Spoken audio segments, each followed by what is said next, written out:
Post-Halloween. Everything's stopping to be on the Halloween horror, and now we have a different kind of horror where we're gonna get accosted by Christmas music. So that'll be fun. But hi, welcome everybody. So, as the stream says, we are of course playing more of Dungeons of Hinterberg, and hope you all have had a good week. My week's been fine, you know. I didn't really have anything happen for Halloween because I was working during then, but you know, it was pretty calm actually. Nothing too bad. I've just been chipping away at some audiobooks and, you know, keeping with my commute. So, yeah. Alright, let's get the game up first and then I can chat more about other stuff. There. Audio properties. There. Alright. And as I mentioned, y'all should definitely hear a difference in my audio since I have opted to not really use voice mod anymore. So, if my audio sounds different, that might be why. But yeah. Last we left off here, let's see, we went through a lot of dungeon stuff, and then we learned some stuff about the town. That being that the mayor has signed off on one of the dungeons getting completely, like, cordoned off from everybody entering, and that dungeon has led to a waste pipe that is dumping waste in the big lake around Hinterberg. And this is coming off of the heels of the mayor of Hinterberg also being like, oh, we're gonna celebrate what Hinterberg's really about during their cultural onion festival, and then proceeds to show like a monster statue from the dungeons, which is supposed to be like, it's essentially like, it was a whole thing of like they completely are burying their local customs for the sake of their tourist trap. So that's pretty depressing. Like, even all the in-game characters are like, yeah, that's stupid. That was really stupid of her to do, because that was a really, like, it just speaks to being very, like, profit-forward. Alright, so we were at, where are we? I did Ancient Tree. We've gotten a lot of stamps from these dungeons. We were going to Mushroom Isle, right? Because I'm in Hinterwald? Yeah.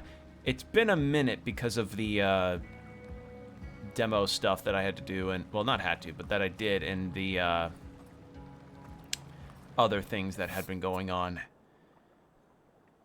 But we're getting back into our regular swing of things, and I've decided that I'm gonna probably keep the demo day stream stuff on a once a month basis instead of a multi-day thing like I did on October, because frankly, how do I put this? I kinda can't do multiple demo days without sacrificing getting to do the streams that I like doing. Like, I like the demo day streams, but I like doing, you know, these games and stuff more. Because I like getting to just chill and chat with you all. Like, I enjoy both stream styles, it's just I only had so little time to do regular streams amidst all of the stuff that was happening in October with Next Fest and the demo days I'd planned because of October's horror stuff. And that horror stuff is continuing because Steam's doing a big old horror game showcase, which, cool. I got some new demos and wishlisted some games that I hadn't heard about, but, like, Jesus, it's like, I'm like that gif of the lady that's sitting down, surrounded by plates of pancakes. That's me with the demos. So yeah, we were going through Mushroom Island, or Isles. And, as I also learned I also learned a bit ago that with this game, there is New Game Plus, so I'm figuring that it's not possible to get all characters to their maximum, not affection, but like, what's the word? Not maximum affection, but like max bond, I guess. Like, you can't do that in one playthrough because I think the time frame of this game is just not really going to allow that. No, no, no, no, no. Whew. So I guess other things that have been going on is, it's been pretty calm, actually. Like, for the most part, a lot of what's been going on are things that you all likely already know about, or things that have been chatted on before, because, you know, it's hard to not see the stuff that's happened with streaming and TwitchCon. So I've been keeping my eye on that as much as I can alongside other things, but yeah, it is certainly a situation, you know.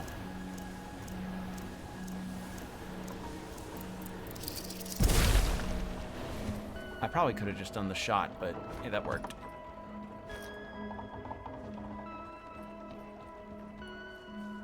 Yeah, I found some, I also had been checking out the games that I had been wishlisting for a number of years now that I haven't really heard any news about, just kind of seeing, like, where they are in their pipeline, and, like, I'm patient about this stuff, but I can admit that sometimes I'm like, oh, it'd be nice to at least hear something from you guys.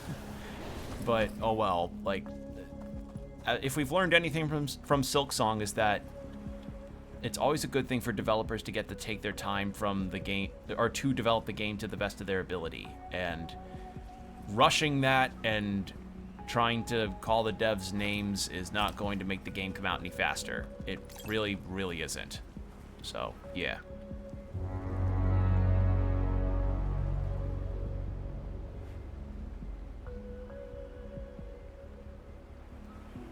Alright, so I'm guessing that probably makes, yep, regular Wowder. So if it's regular Wowder, and I just, cool. Alright, sweet.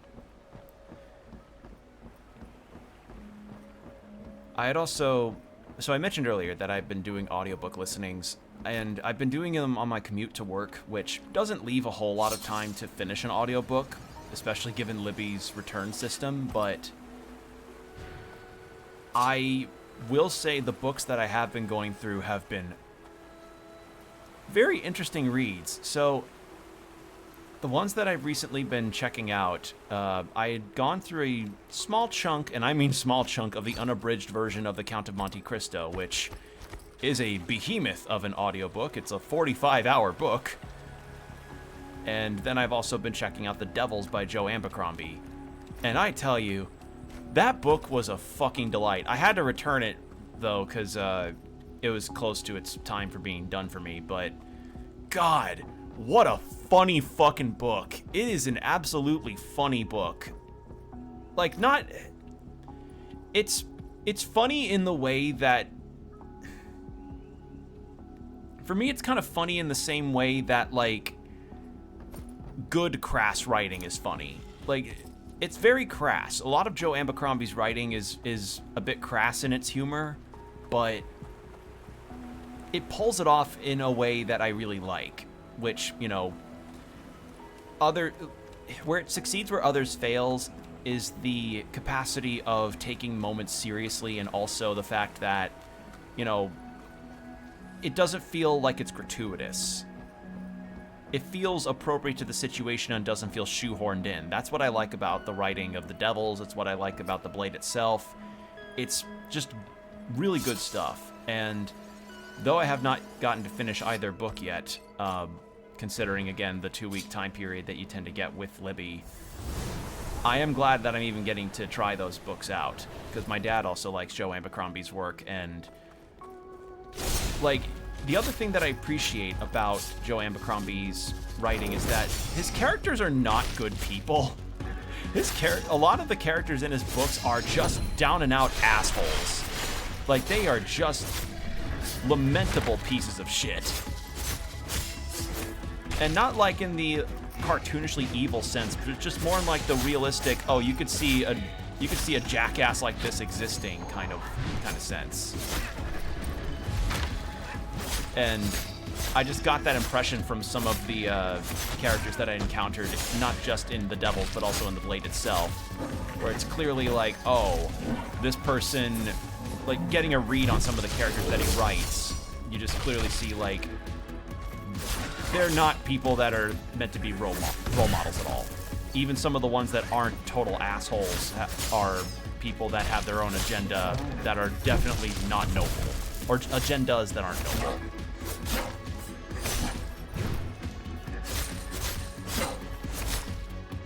Take care of this guy real quick. There we go. Quit time.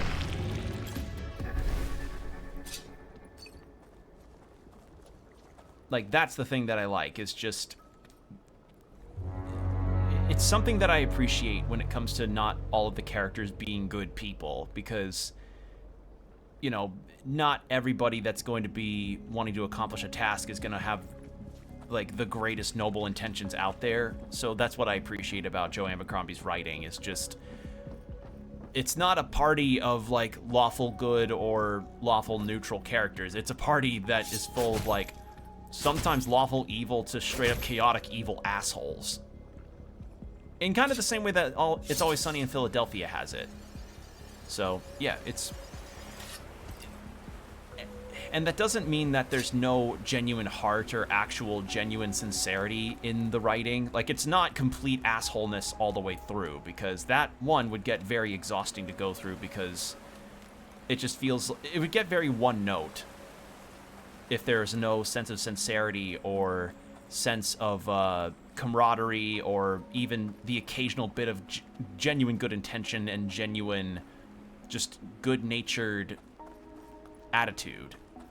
So I feel like the books strike a good balance on top of being genuinely funny. Like, without spoiling the context of it, the Devils has this scene where they discover one of the members of their party is a werewolf. Like, full-on transformation werewolf that is this Scandinavian woman, and they're like, what the fuck? We have a werewolf with us, because, you know, up until the moment that she is genuinely just unleashed upon their adversaries, she was kept in a wagon because she was, like, mid-transformation and was too dangerous. And they were like, what the fuck? We have a werewolf? And the member of their party that's a vampire is like, oh yeah, we have a werewolf in our midst. And by the by, she's an actual proper werewolf, not one of those German ones that dances around and wanks at the moon. Which I almost had, like, that almost made me burst out laughing, because I was like, what the fuck? Like, I never in a million years thought that there'd be a book that would be like, that would call for, like, one, different kinds of werewolves having different kinds of behaviors, and two, that there'd be somebody that would say, oh yeah, like, they're not like this kind of werewolf that's kind of up their own ass. And I'm like, wow. So yeah, I enjoy Joe Abercrombie's writing. I think it's funny, and there is a touch of sincerity in it. There's a particular dynamic I like between the two main leads, where one main lead, who is a priest, is trying to actually help the other with learning how to write and read, which, you know, feels like it could potentially lead to a lot of gags, which it does, but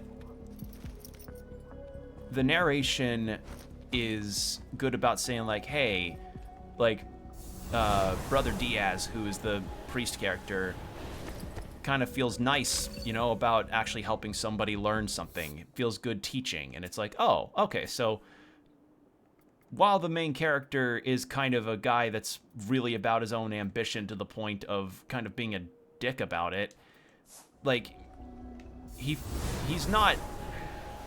a dick, but he's not, like, overbearingly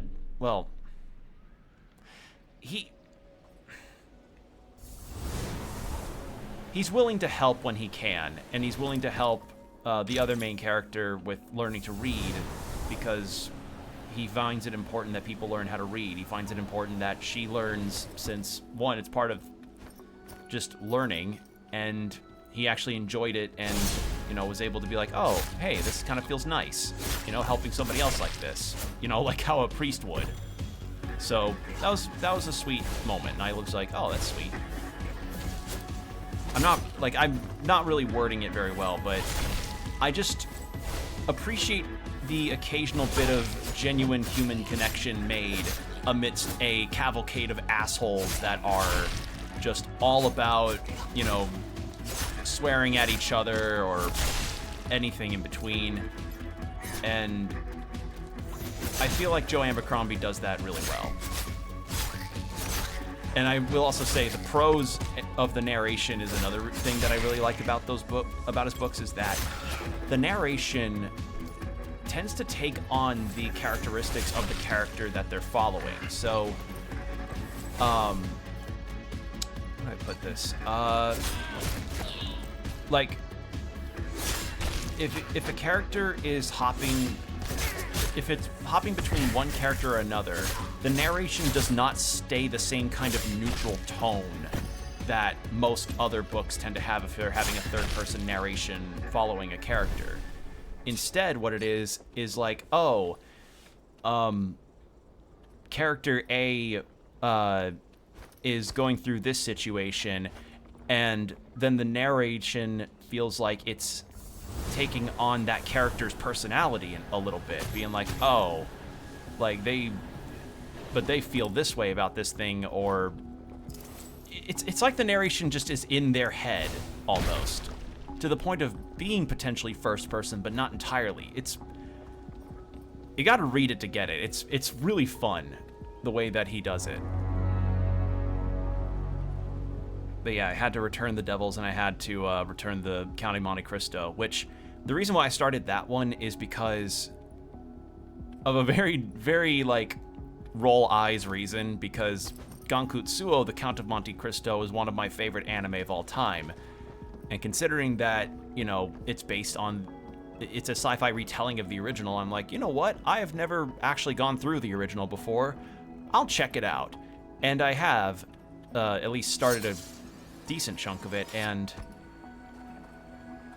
one thing I didn't expect was that the book would get straight to one of the pivotal events of the story almost immediately. And another thing that I found really interesting is that it plays a lot more into the reasoning as to why Edmond Dantes ends up in the prison the way he does. Because, you know, Count of Monte Cristo, classic revenge story, guy gets thrown in prison for wrongful reasons, but the reasons behind that are for more historical reasons than I believe the anime went through on. Because I think the anime just went through on like it's just a conspiratorial thing on why Dantes ends up in the prison and meets the Gankutsuo vengeful spirit. Meanwhile, in the original story, they instead go like, oh, Dantes was suspected of being a collaborator in the potential bringing back of Napoleon Bonaparte, which, you know, fantastical in terms of, like, why would Napoleon Bonaparte even be considered in this story? Well, because he was a former emperor that really shook up the lineage of France, it would make sense why the French aristocracy and the French crown would be like, no, we don't want Napoleon back. He shook up the formula too much here by daring to be an upstart towards the nature of things and how they are. And any potential collaborations just had to get squandered. So that's why they were like, no, even if Dantes didn't know about what was going on, him even being in the same breathing space as a Bonapartean collaborator meant that he just gets thrown to prison no matter what. So yeah, it was a very interesting thing to see that the reasons behind the arrest were more based on an actual historical figure rather than any kind of like invented thing or something that's considered very vague. Now, it's been a number of years since I had seen the anime, so if they mention Napoleon Bonaparte in any way, I do not recall, but I just found it interesting that that's the reason why, and that's the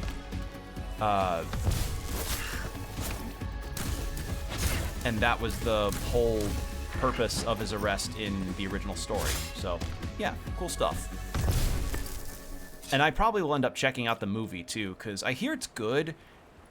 I just haven't gotten around to trying that movie out.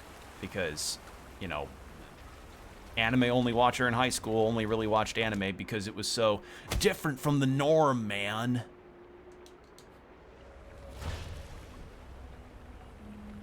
And plus, funny little thing that I found recently was that I've talked about my love for the artist Mystery Skulls, how much I love his music. Well, the music video for their song You Will Never See Me Again is literally the final battle from the Count of Monte Cristo. I have no context for that final fight, but yeah, it's just the whole song is just that music. The music for that song is just that. So I found that really funny. Like, it's done through a blue filter, but yeah, it is just the final fight from that movie. Also, we have an ad break starting in about 4 minutes. Heads up. Okay, so we have a task on visiting Bruno Sumpf, but did I have any other tasks today? Let me check. Log quests. Jay. Right, Jay was the person that... She pointed us to the dungeon that had the dumping going on. We had the Monster Club. Right. Who else can we talk to? Kai, Sam. There's David, and that's Thea. Wait, then who was Jay again? I don't remember who Jay was. I think Jay might have been a character we met before. And let's see, we haven't really met Julian. Hold on a second.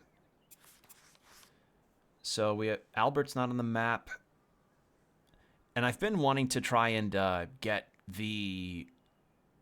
at least more characters that have stuff that I want from the benefits they give me. Gertrude, I don't think is on the map. Jay, okay, that's Jay. I didn't remember who she was for a second. Dodge stamina increase, that's important. Rare attack conduit, that's good. Unlock armor upgrades. Oh. Do we hang out with Hannah? Well, she and Alex are the only two that are like that have a level 4 perk that we get.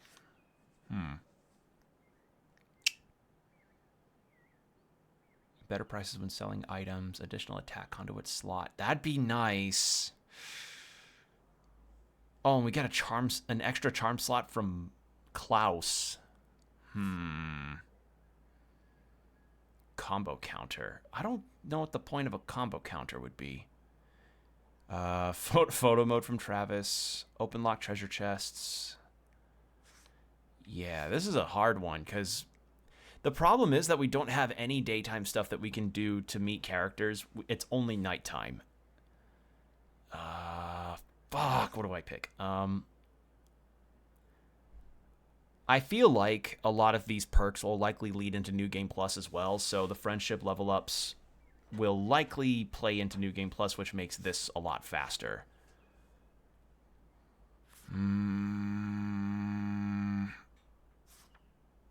I would like another charm slot increase. Actually, what is my charm slot looking like right now? It's fine. Could probably use some more, though. And plus, it'll wrap... Yeah, let's go hang out with Klaus. Because, yeah, Klaus's deal is that he feels really bad about Luisa's first dungeon experience being really bad and her being put in some genuine mortal danger. And he keeps checking up on her, which I find, like, I personally am like, you know, he's being a little pushy about it, but his heart's in the right place on it. I just tell him, like, hey, man, like, I'm good. You can stop. Also, he gave us another thing. I forgot what it was. It was something with fixing things. It was purifying or something. I forget what it was. Do you happen to be free this evening? I'd like to share my thoughts about making Hinterberg safer. Yeah, he's also really mad at the mayor because the mayor's got some pretty bad disregard about the safety of the dungeons and the town in general, so Klaus is trying to see if he can make things a bit more safe. Sell litter, that's what it was. It was selling litter and also ungooifying equipment that we find. So we'll hang out with Klaus after the ad break, though. So 3 minutes of ads, hour of no pre-rolls. Get yourself some water, stretch, do whatever you need to do, and we'll be right back. And we're back. Thank you for your patience, everybody. So something else that has happened is that, my God, it got cold fast. Like, I cannot tell you how happy I've been to see cold weather. It has been... I can't tell you how happy I am to see cold weather because, like, I felt like the summer was probably one of the longest we've had. Like, in terms of just how drawn out so much of it felt, and, you know, all the stuff that happened over the summer just made it feel even longer. It was just bonkers, but it's cooling off. I'm actually in a sweater right now, and I could not be happier. So that's very nice, because, you know, fall and winter are my favorite seasons, and I would really hate to not have, like, 50-degree weather during this time, or 40 degrees in my case. All right, I would actually like to... Let's clean... Do we have any? No, we don't. Do I have any gifts that he would like? Crest seeds, Pitzel hat, tourists, tacky shirt, pictures of dun... You know what? He may like this. Damn it. I'm not good at reading this stuff. Actually, I'm going to check something real quick. So, we also have stats, personal stats that we need to keep in mind. Our familiarity is already pretty good. There's also amusement. Who else can I... Oh, come on. I can't see the whole town map from here. All right. Let's check the town map. Who does amusement? Relaxation, familiarity. I don't know what Julian does. Relaxation, familiarity. Sam and Kai. We haven't really talked to Sam at all, and Sam gives another MP. No, yeah, Sam gives another MP slot. So, actually, another conduit slot would be lovely, so that we could actually do more special moves. Let's do that. Yeah. And plus, let's check on something here real quick. This lady helps us with our conduits, or our charms, rather. Makes them not cost as much. Can I even afford anything? I can afford... I can't afford any of this. I can afford that one. You know what? That's a good one to have. We'll do that, and that'll be that. Okay. Hey, man. So yeah, German influencer, all about the views on Hinterberg, probably is all about these dungeons. And this is the buzzing center of the Beehive where locals and adventurers get their royal jelly on. The Krampus Bar. Infamous. If you stay in Hinterberg, this is a tier 1 item on your froyo. This place is temperate. Here's what Keisters had to say about the place. Cut. Okay, insert reviews. Joanna, the good stuff only, yeah? Wait, hold on. Hey, you. Yoo-hoo! Lady in the teal jacket. You're talking to me? You're perfect. You're about to become the queen of the Beehive. Come on, let's go make some honey. What? Honey! What? You don't know honey? You should try it. It's great. Healthy, too. Oh, I just noticed his glasses says loot. Like the L-O-O for the eyes and then the T at the end. I mean, see, I have this segment where I teach people how to have the best time ever. Your life's about to change, totally for the better. 1.6 million Keisters are watching, B. Oh, God. This guy probably would try to make like, those dumb, clickbaity-looking thumbnails unironically. Hang out with Kai to increase my amusement and my renown. 2 for 1. Don't know this person. Okay. Oh! Oh, that makes sense. You don't know a person, you don't give them a gift immediately. Let's do this. Sure, not like I have any plans. Follow me, madam.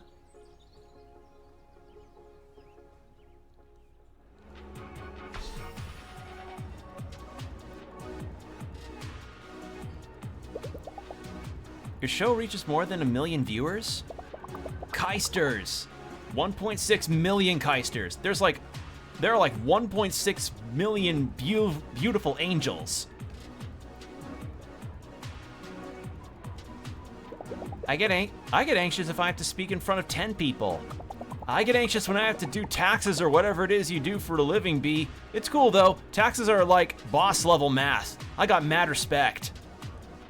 But yeah, main event time, okay? Selfie mode. Wait, how do you even upload this? I thought there's no cell reception here. Right, none. Zilch. Honestly, it's just one frowny about this place. It's the one frowny about this place. But the Grand Hotel has a sweet deal where they take my phones and drive them to some place to upload every night.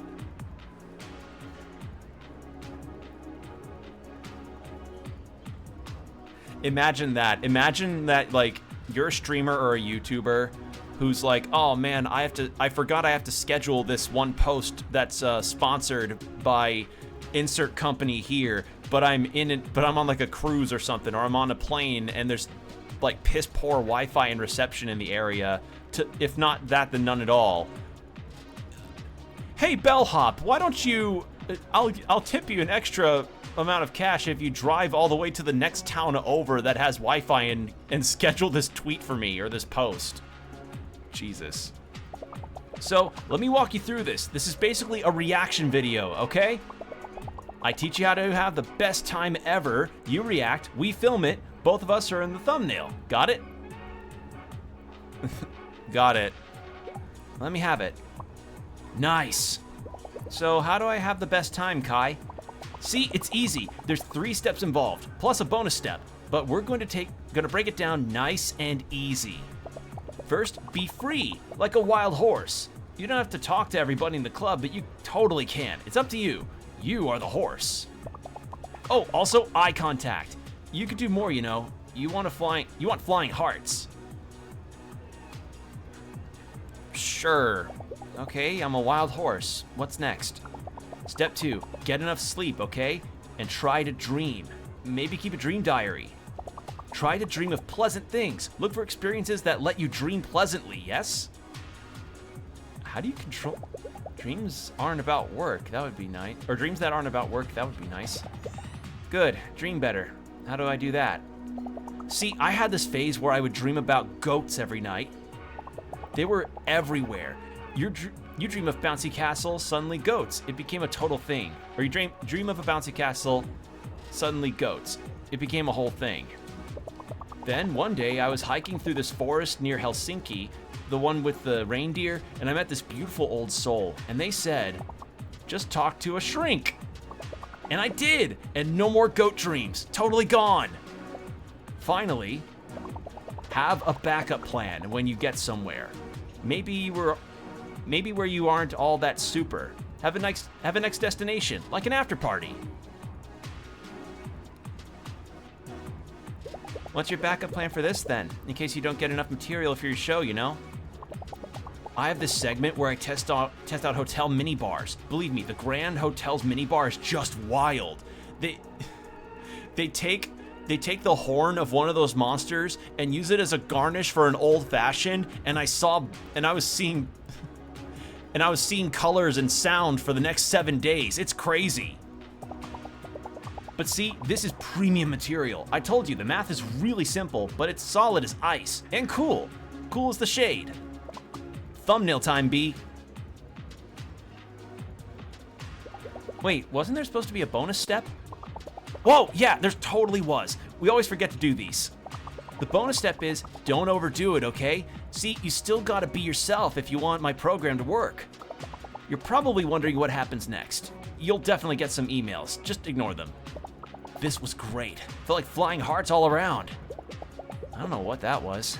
Weird thing is that I do feel more motivated.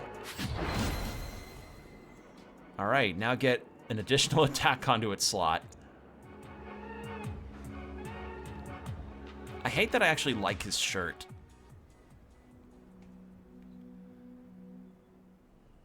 This new thumbnail and minibar is brought to you by Raid Shadow Legends. It's been a long day. All right.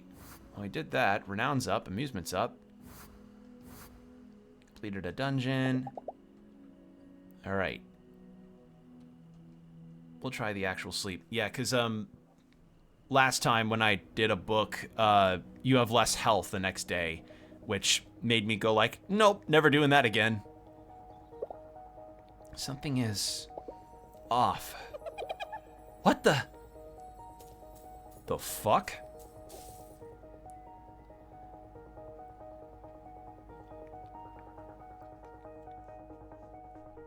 Oh god, the mind goblins from video games are now real.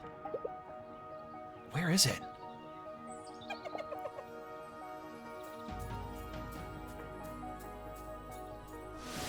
I mean, it didn't take your stuff. Oh god.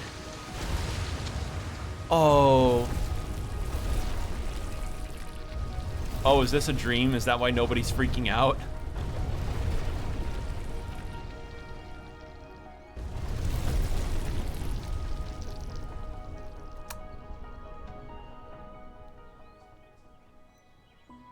Oh no, it's not a dream.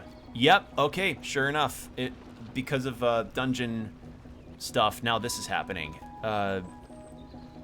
So yeah, when I mentioned earlier that the first dungeon that Klaus took us to was one that he found a bit dangerous because of an earthquake, I imagine this might be due to overuse of the dungeons and pollution of magic now harming the town. So yeah. Slayers, remain calm, everything is under control. We're assessing the situation, but it appears the earthquake caused no major injuries and only minor property damage. There is sludge coming out of the fucking sewer. That does not seem minor. And those slimy abominations? What about those? What about them? Like, do you know the first thing about them? Are we in danger? Our experts are analyzing them. From what the mayor's office has found out so far, they appear to be benign. Yeah, that's super reassuring. Everybody's safety remains our top priority. We are happy to report that the dungeons were not affected by the earthquake. You can continue to enjoy your sleigh. Fuck off, dude.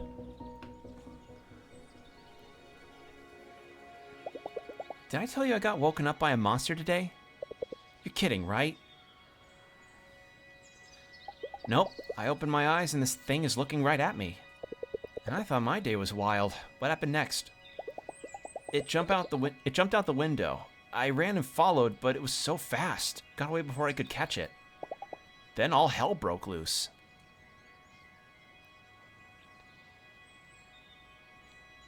It was one of those shiny golden ones. It was a golden one. You know, the kind that drops a ton of Hinterbucks if you catch them. Those are harmless, right? Huh. This might sound weird, but could it be that it just wanted you to follow it? Maybe. It could have just hidden after jumping out of my window. Instead, it took its time until I made it outside, then ran towards the train station. I think I'll head out for the dungeons. Catch you later? You're seriously going sleighing today? After what just happened? You're not? Love, if there was ever a spa day, today is it. Alright, well, we need to do this for the main quest. And we also need to get the appropriate magic skill for it, too. So yeah, overuse of the dungeons causing damage to the town, because this anomaly is magic in nature, and it seems like one of those things where you poke the hornet's nest and the hornets are now happening. Hey, man. All right, do we have... We don't... No, we do not have the amount. How do I... Could have swore there was a way from... There we go, max. All right, we're getting there. Just need about 90 more.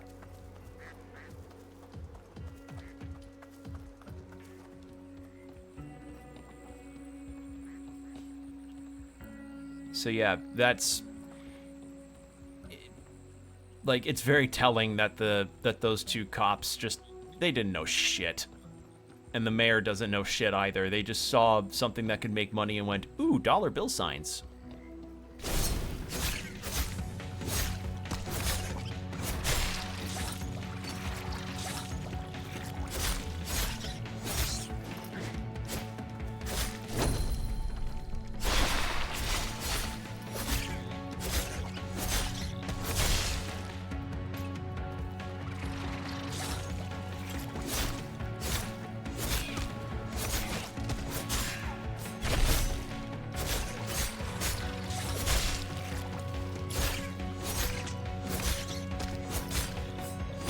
There we go. But yeah, I mean, classic situation seen in Jaws as well, where it's evident that, like, the person in charge of the town clearly just wants to shove any bad news under the rug because it could interfere with their tourism bucks. It's just, ugh. It's like, this shit needed to get researched in terms of how dangerous it could be and how volatile it could get.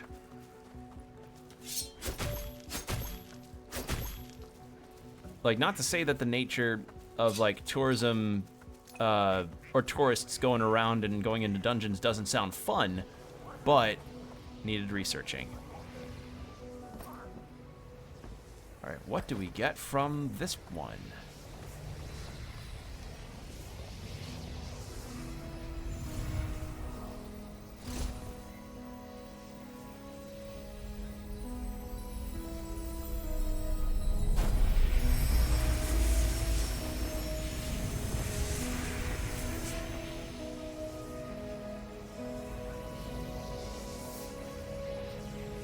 Oh, gelatinous cube creation.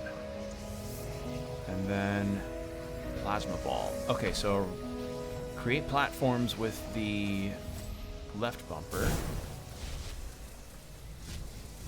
And then that.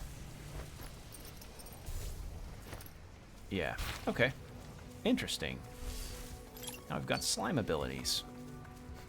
We can weaponize Nickelodeon Gak. Right? Is that what that's called? The slime that they would always use for their award show and stuff? I think that was it.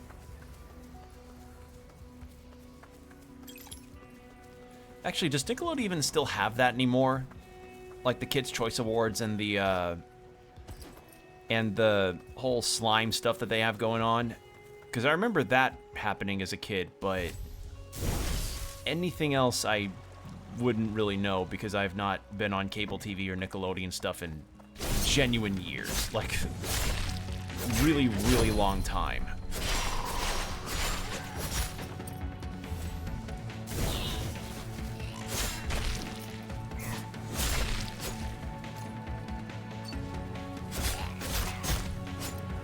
Although nowadays Nickelodeon's not really got much in terms of interesting stuff nowadays.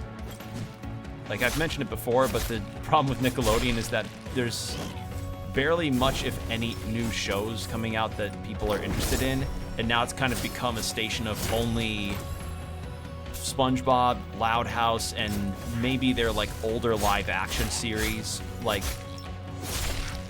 was Fresh Prince of Bel-Air on that? I know, That's So Raven was. Point is, like, there's a reason why I don't really do cable TV much anymore, and Nickelodeon turning the way it had alongside a lot of other things has kind of solidified that notion. Although, part of me does kind of miss cable TV in the sense that it didn't have the fucking invasive ads that, you know, YouTube and other platforms have. Like, ads were not fun with cable either, but at least with cable they spaced them out more cleanly. So, yeah. And plus, some of those ads back then were memorable and had memorable products, like Zoo Pals, or Pillow Pets, or OxyClean, or what's another one that was really memorable? Or the Snuggies, you know? Like, just back when commercials weren't about like those stupid Hero Wars ads, or like, I don't know, about lighting that you can put around your room to make you look like a TikTok star. Which, you know, definitely not my cup of tea. How the fuck do I... Oh, right, the gelatin cube.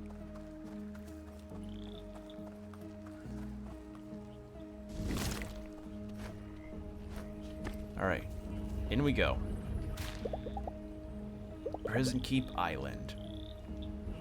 But yeah, those two cops were actually with the mayor when she was chastising Louisa about being at that restricted dungeon. So, fair to say where the quote law's prerogative is. Fucking A-cab.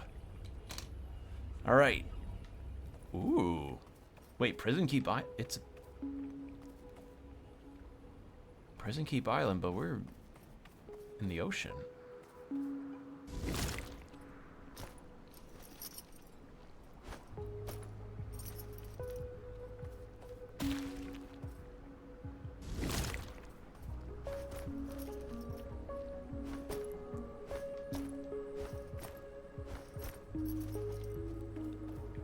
All right. So what are we looking at here? That looks like a thing to activate. Yes. Okay, but I have to, you know, make sure it doesn't. Okay. There.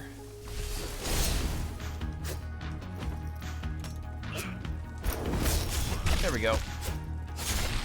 Oh, right. I should probably add another attack conduit since I've got the slot for it now.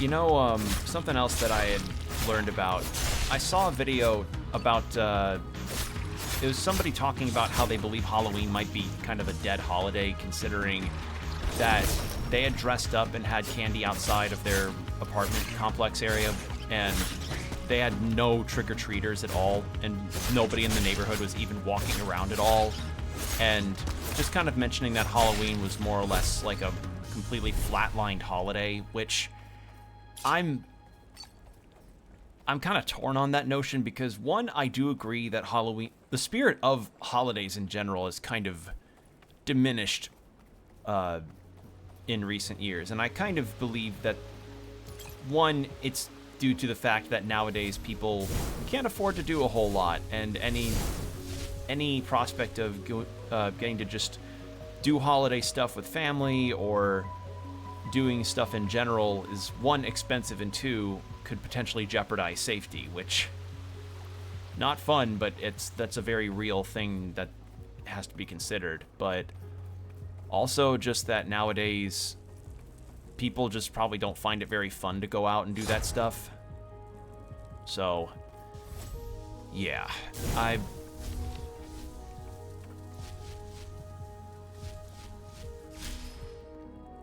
I just hope that maybe there could be a shift of some kind of safer measure, because what I had seen that some schools and other more like neighborhood focused areas are doing are like a trunk or treat, where there's a designated spot where people go around to do trick or treat with candy and everything, but it's not house to house. It's like a tailgate but with candy. And I like that notion because, one, it would probably mean there's actual vetting done so that all the candy is safe, because that's, yes, a consideration that you have to have when it comes to Halloween. And also it means that parents could have a better supervision of their kids. So that's just something that I saw today that got me thinking, like, yeah, I agree that, you know, I agree that Halloween and general holiday spirits have been on the downward swing lately, but I would say that it's not down everywhere, just kind of down in some spots more than others. Because you know, Halloween happened and my family got plenty of trick-or-treaters. Like, my folks buy up a bunch of candy because my brother loves to hand out candy to people coming to the house. And when, you know, when the trick-or-treaters were rolling around this year, they apparently got a lot of them. Like, I was at work, so I couldn't, you know, really stay around, which is fine. You know, I didn't mind, but I asked my folks, like, hey, did any trick-or-treaters come by? Because I saw that video and I was like, should I be worried that trick-or-treaters are just not gonna be a thing anymore? Because, you know, it's a fun tradition. So I just wondered if whether or not it would be the case. And I learned from my mom that no, like, things are fine. My brother got to hand out some candy to people and it was all good. Everything was fine, which made me very happy because I was like, okay, so it's not dead entirely, just probably not encouraged more or really considered in terms of other spaces and other families.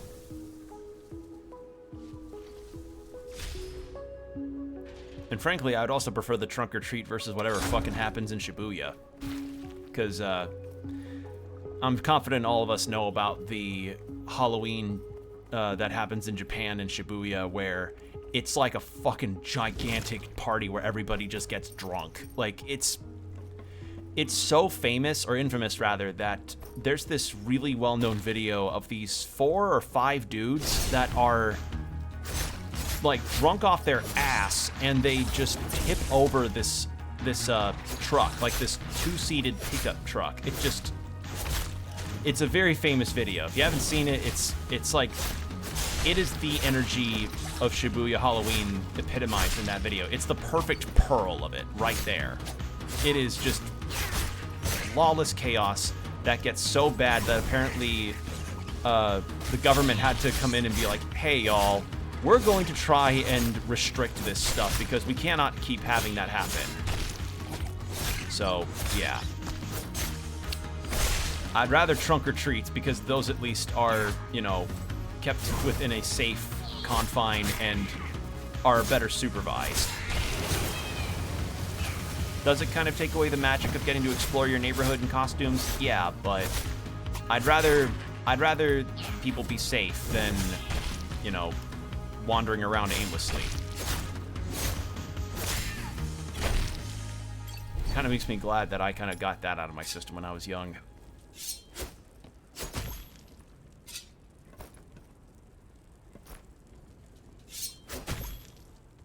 But now, as I said earlier, we are going to be accosted with a different kind of horror as November is going to be rolling through. The good old Mariah Carey and other Christmas song horror. Makes me glad I don't work retail anymore.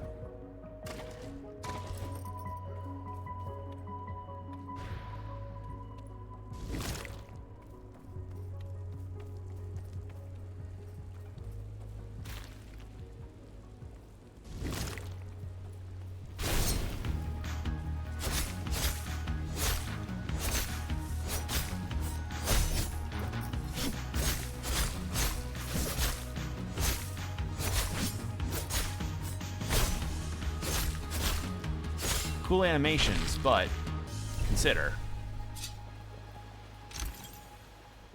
Slaytecker armor. Hold on, let's take a look at that. Body armor. Oh, it's goo covered. Oh, okay. Gotta take that to Klaus later. And before I forget, again, there we go. Slot 3. Get that back there. There we go.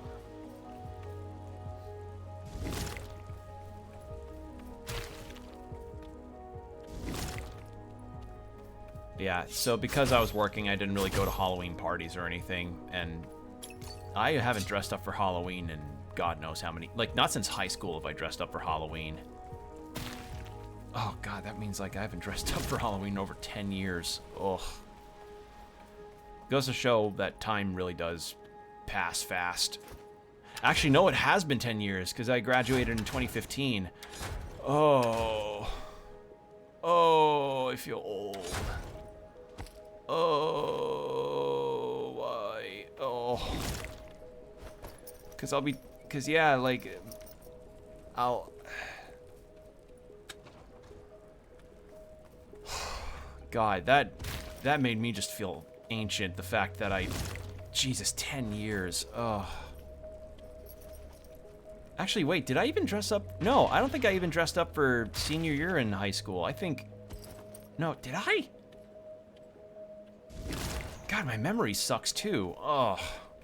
Yeah, so fair to say, like, someday I probably would want to do, like, a full-on Halloween party to dress up and go out, but given, again, the state of things and that I would, prefer to, you know, keep doing my job, I'm probably just gonna hold off for now.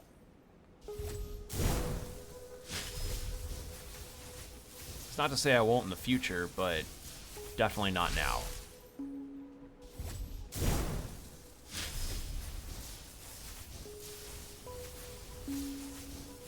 I kind of have more or less reserved most of my costume dressing up for conventions and cosplay. Which, actually, speaking of cons, one that so I mentioned before the convention that I got to go to where I met Neil Newbon and Jennifer English and Deborah Wild.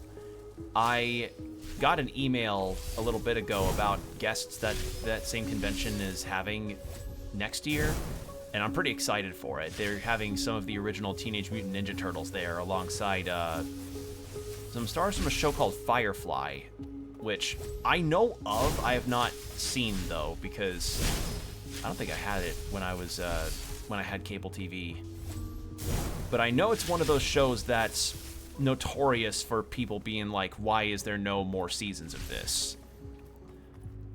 And according to what I know of, it's a space western that's of some pretty high renown. And I'm talking like Outlaw Star kind of renown in terms of being a space western.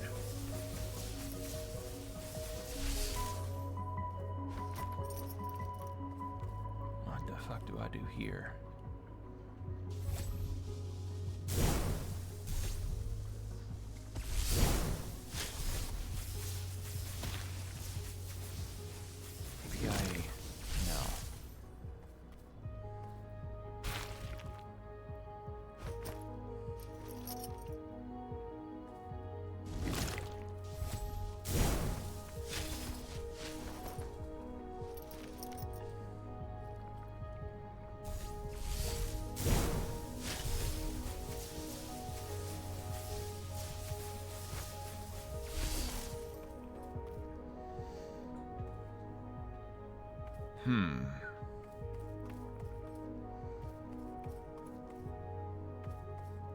Do I get it on the fence?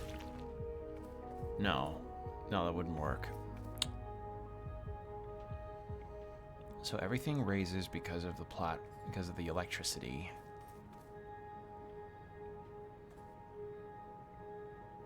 There's not a chance that it would be I hop across the gap here.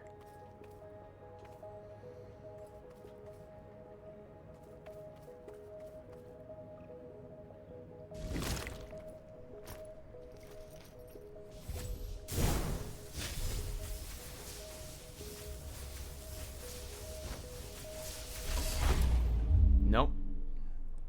I also forgot fall damage is a thing.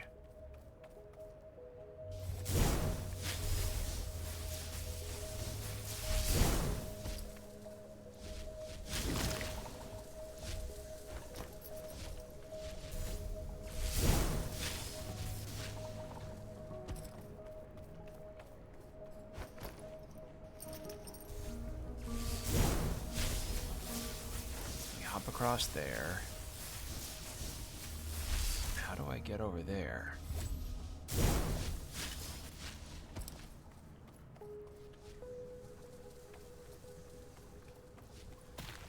Would it be by just hopping across this gap? Like, if it's just this gap, then... Oh my god, it was that simple. Well. Oops. Oh, something else I've been doing. So, y'all know I read a lot of manga, and lately I have been, lately I got kind of the itch to finally try Spy Family to see how that is, and I can say for certain I can get why it's popular for the stuff that it does, but there are some things about it that I don't really like that much. One is that there are genuinely a couple characters in Spy Family that I find very, very, very obnoxious, and I find also that they tend to be interruptive and bogging down the experience for me. The biggest offender of it is easily Yuri, Yor's brother in the series, because he has a very particular trait about him. I won't say what, but like in the event that you ever want to check it out yourselves, but it genuinely grosses me out, and honestly I find it really annoying. Like, more than anything, like, I just found it really obnoxious, and I don't want to... It's not making me want to drop the manga or anything, but it's definitely not endearing me to want to continue it. It's really not doing any... Shit! It's really not doing itself any favors by having him be given much focus in the story in general. Because, you know, his position in the story makes sense for, you know, what he is, but... man, it's... Oh, God. But I find it just... I begrudgingly have to accept his existence, which I know sounds really mean, but genuinely, I like, whenever he's shown up in a panel, I'm like, ugh, this fucker again, you know? So, that's where I'm at with Spy Family. I'm a bit of a ways into it. I like the action, and for other things that I like, I do genuinely like the more political intrigue aspect of the story, because I do find some of the political stuff in it pretty fun, and the spy thriller stuff, that's fun. I like those parts of it. It's just a shame that literally everything else around it has been just fine to annoying. Like, I don't know if I'm alone in this. I know I'm definitely not alone on not liking the brother character. He's just... I don't know if anybody likes him. Yeah, I just... No, what do I do?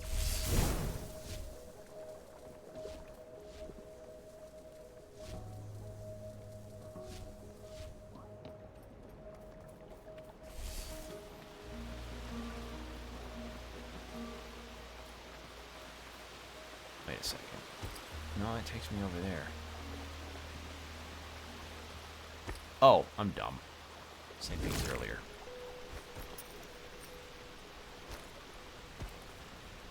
But in terms of other manga, I've been recommending Marriage Toxin to people, which Marriage Toxin has really taken an interesting turn for its story. Spoilers for those that don't know, and I would recommend Marriage Toxin if you're interested. It's turned into a full-on, like, death game tournament arc type of situation, because the main character, Gero, has been, you know, talking to people that he's considering for marriage to, you know, do the whole continuing of the lineage thing, but in his own pace, because he doesn't want to force people into anything. He wants to build a good friendship as a start so that, you know, the marriage is not based on anything that's, like, transactional, which is something I find really cool and admirable. But something happens where he gets into a fight with the person that trained him since childhood. Please don't fall, thank you. And that has now resulted in him being put into this deadly tower, like this prison tower area where he's forced to fight for his life. And he doesn't know how any of his friends are doing because he just got taken to there out of nowhere. So he's left in the dark as much as we are, and I'm like, what the fuck happened? How did he get here? So yeah,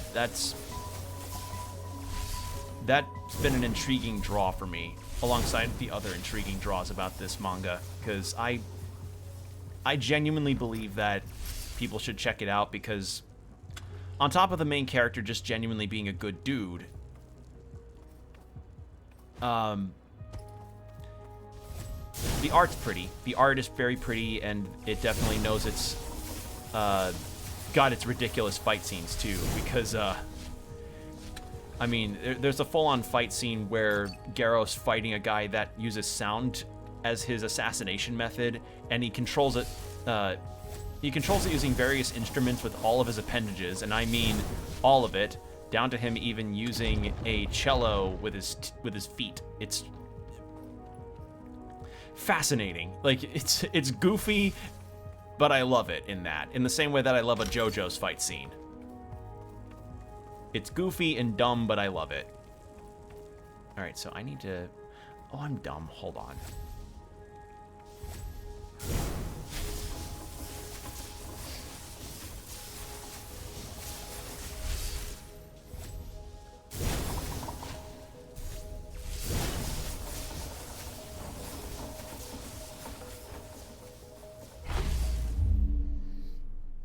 I did not even see that platform behind me. Hold on. Let's see if I can get that to lower again.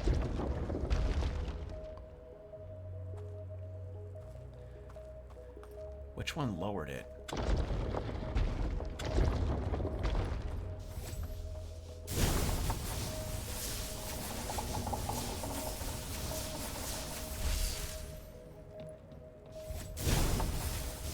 Yeah, in terms of the other manga that I've been reading, I have not been good about catching up to Kagurabachi. Genuinely, it's just been because, like, I've been busy with work, and when I get the bug to check out other manga, I tend to forget the other ones that I'm reading, rather. And with the way Spy Family is, I feel like at some point I'm gonna end up dropping it, because I'm liking the political intrigue stuff, but I am not liking the characters enough for me to want to continue. Because the characters are, like, some of the characters are fine, but the other characters are just, as I said, they're just not, they're not really doing it for me in terms of how the story's playing out and how they're just being characterized. It's just, ugh. Like, y'all ever had that? Y'all ever just had a piece of media that you get into and then, like, you're, you know, somewhat enjoying your time. You're kind of seeing how it got popular and beloved the way that it did.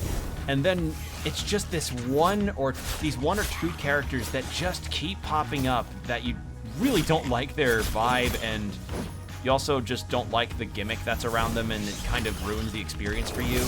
That is what it's like for me with Yuri in Spy Family.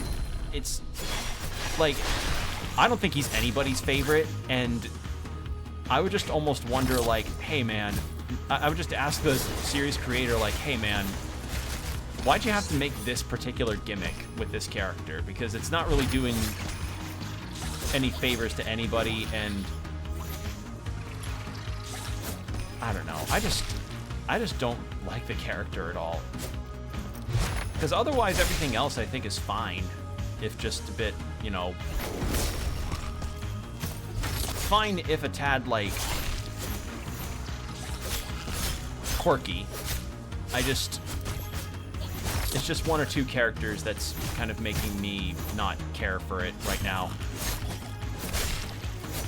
Because the whole premise of Spy Family is that Lloyd, or Twilight as he's called as his spy alias, is like, hey, my spy agency wants me to get close with this high-ranking former prime minister of this fictitious nation that we're in, because there could be sparks of a war between the East and West, and we want to prevent that. Because he's got a noble cause of, like, I don't want to have a world where kids end up crying the way that I did when I was in war. So, noble intentions. And the way that he's supposed to do that is, you know, have a wife and kid to get into the academy so that they can then get close to this former prime minister. And I'm like, all right. And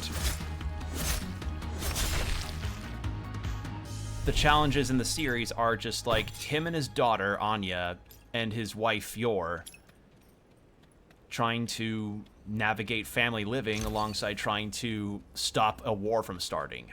You know, good premise, but again, it's just some of the characters are making me kind of just roll my eyes or narrow them in frustration. Just being like, why the fuck? Like, again, it's Yor's brother that's really bugging me the most of all, though. Like, I don't think anybody likes him.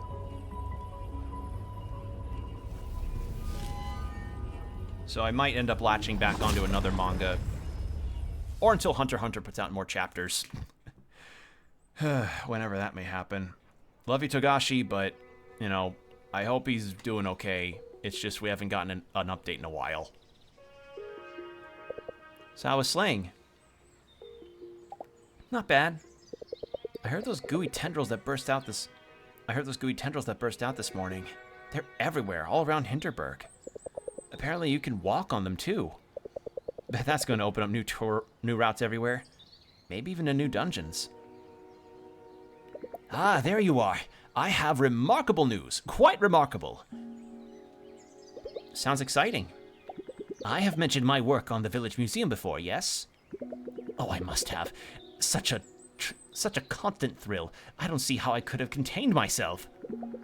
We've gathered artifacts from all of Hinterberg's history, from its beginnings as a humble fishing village to its days as a spa resort in its imperial times. Tomorrow we will have our grand opening. Just think, the most exciting place in all of Hinterberg finally unveiled. Most exciting place after the dungeons, right? Well, Exacquio? Right? Exacquio, perhaps. You must come tomorrow evening. Both of you. It will be such a delight. I'll see if I can... Tomorrow evening, we'll be there. Wonderful. I'll be sure to give you a personal tour.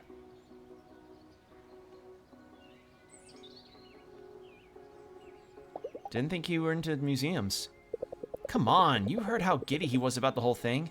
Somehow I don't think he'll find a lot of other people to come. Plus, he could be able to help us find out what's been going on with the village. The museum might not be such a bad idea, love. Alright, so we have plans tomorrow evening. Might be a good idea to stock up on gear and potions tonight. I heard that Gear and More just got some new stuff in, and so did Hannah's shop. Alright, cool. So we can do that. This time we can go talk to Klaus.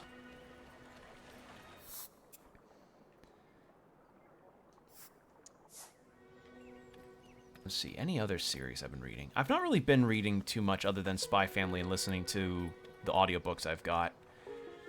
And I've got way more in the wings now, because I just remembered some other books that I had learned about on my trip to Sweden that, you know, were in English and sounded really cool. So I checked if they were on Libby, and they are. So I've got those potentially lined up. But I also have part 2 of the Fourth Wing audiobook that's got me intrigued as well, because I like Fourth Wing. I like what's there. Share my thoughts about Hinterberg Safer. Do I have any litter? Yes, I do.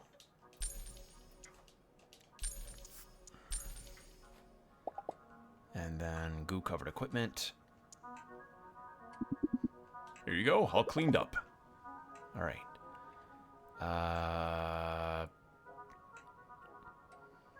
What are my stats, actually? Hold on. What are my stats looking like?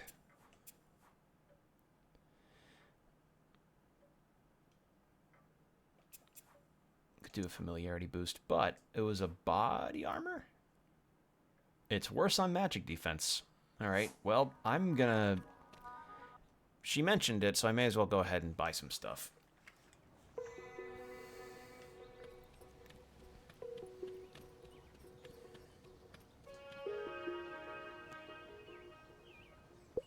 You rat.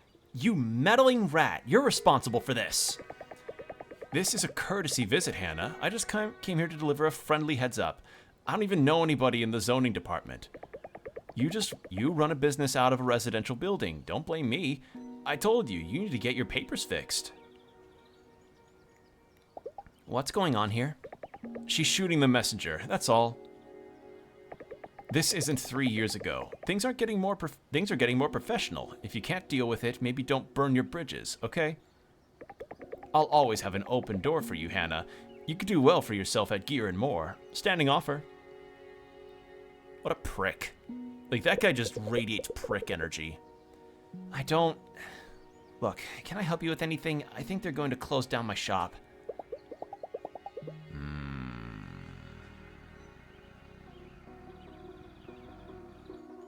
Hold on a second.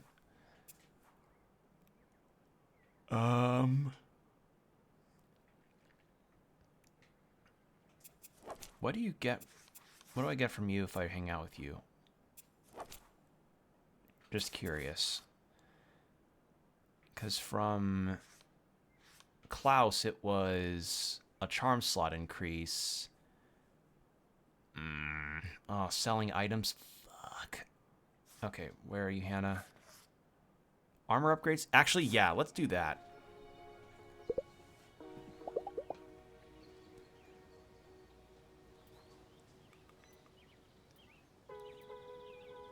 Alright, why don't we enchant this with a... Also, ad break starting in 5 minutes.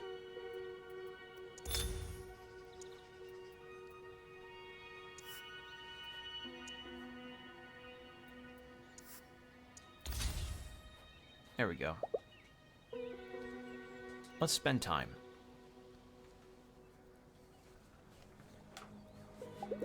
Start from the beginning. What happened exactly? They're forcing me out of business, alright? Julian and his gear shop. He just couldn't stand the thought that I'm still out there selling services that they can't provide. That rattlesnake. Like I'm the one siphoning off his customers. I was there first. I got this official letter from the magistrate about how I'm not licensed to provide service out of my home. They're going to close me down. Do you have a license? Are you licensed, Hannah? I do good work. People ask and pay for it. I'm happy to pay my taxes. This was never a problem. You're a lawyer, right? Junior lawyer, and not anymore. They're going to shut me down. What can I do here? I mean, I was just curious if she was licensed or not, but no, I get it. Like, she provided a good service and it was never a problem before, but now it's a problem because they brought fucking bureaucracy in it. Fucking bullshit. I mean, yeah, taking them to the courts would be a good idea because you present a large enough legal battle, then draw that shit out, they will wear down and their money will start to fall. There's different avenues you could go through. If the local authorities never bothered you in all these years, you have a fighting chance. It's going to be long and expensive though. You'll probably have to shut down in the meantime. Julian must have called in some real favors to pull this off. Everybody knew about my workshop. There was no warning, nothing. He has the mayor's ear, you know. Okay, so this is coming from Town Hall. That means they can call it off. You know who else has the mayor's attention? High-profile adventurers? Stars, influencers. Look, if we can get a petition started, show the mayor that her VIPs believe your workshop is important to this town, I bet that's going to get rid of your problem right there. I'll ask around, see if I can get some signatures. Getting 3 major slaying stars should be more than enough pressure on Town Hall. I'll get this sorted for you. Alright, so we need to get a petition going. I mean, yeah, that tends to work. And, like, what's better than what's a good tool against bureaucracy? High-level personages influencing potential moves to squander competition. Like, endorsement from a notable person means the public eye will pay more attention to them. And when the public eye is starting to say, hey, this person that I like doesn't like this move you're doing, that'll start to make the mayor go, maybe I shouldn't be shutting down this, well-known shop. All right, let's go to bed. Bedge. Like, in the same way that, in a good world, a lot of people putting attention out towards YouTube, Twitch, or other streaming platforms about changes they don't like or changes that they believe should be altered, you know, get implemented, or enough people asking for a change on a social platform, and then a feature gets added, like bookmarks on Blue Sky, or I guess saving posts, as it's called. I think I'll revisit either Doberkogel or Hinterwald today. As unsightly as those slimy tendrils that popped up everywhere are, I'm definitely going to keep an eye out for them. See if they lead to interesting new places. Don't forget we promised to go to that museum opening tonight. So what are your plans? Alright, so we had... Shit, what was the quest again?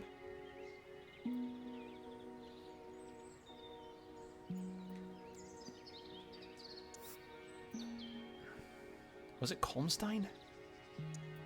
Ah, shit. It won't let me pause to check. I'll check after the ad break. So, or during the ad break. So 3 minutes of ads, hour of no pre-rolls. I was gonna check to see where Jay is again. BRB, everybody. Get yourself some water, stretch, do whatever you need to do. We'll be right back. And we're back. Thank you for your patience, everybody.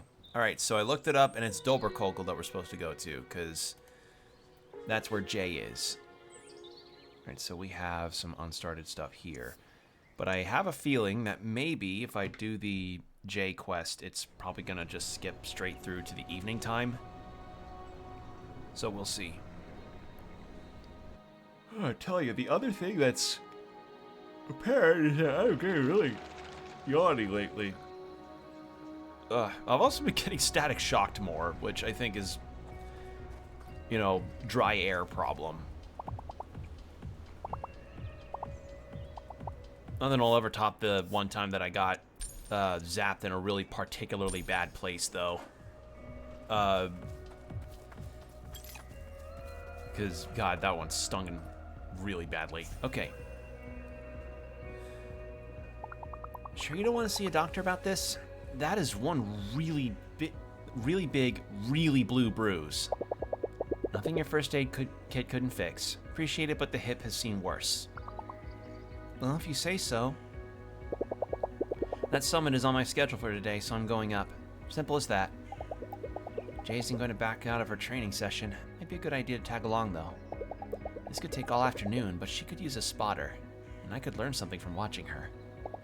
Spending the afternoon with Jay would probably increase my renown. Signature. Hey, would you mind signing this? It's a petition against Town Hall closing down Hannah's smithy. Hannah's smithy? Yeah, sure. There we go. So that's one down. I'm heading up the summit too. Mind if I join? Yeah, sure. Happy for the company, but I move at my own speed. Clear? Let's go. You're so lucky.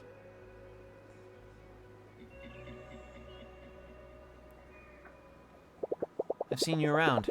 Seen you fight too. Up here on the mountain just the other day. You're good, you know.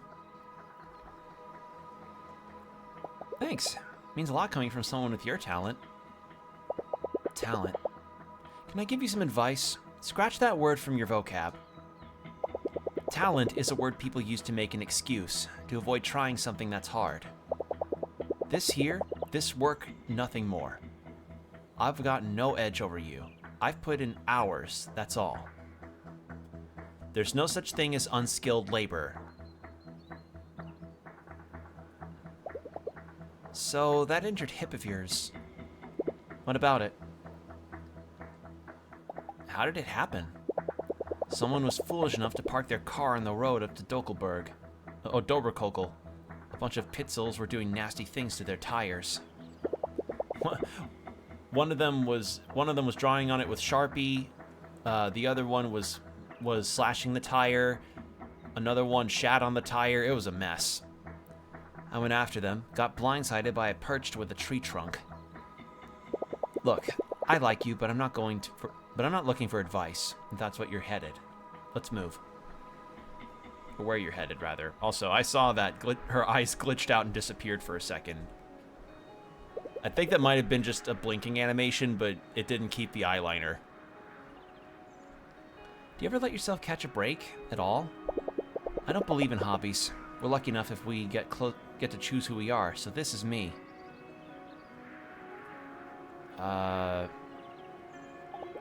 Marina said you had a music career as well. I do. One doesn't exclude the other, you know. Honestly, though, ever since the first dungeon, the music thing has become plan B. I don't think I've met a lot of people who are so driven. Yeah, there's some outside forces who would rather I weren't. Let's leave it at that.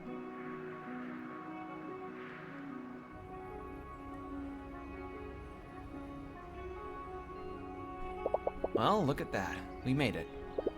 This was good. I'll catch you later, cool? You're going in there with your injury? Do me a favor and don't tell Marina about it. She'll never let me hear the end of it. I'm in no shape to continue anyway.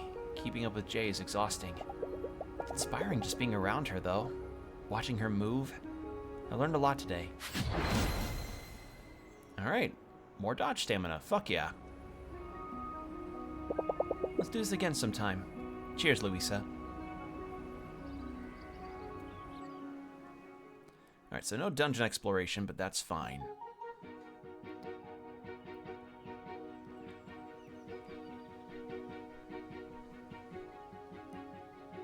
Alright, and then it was the museum today.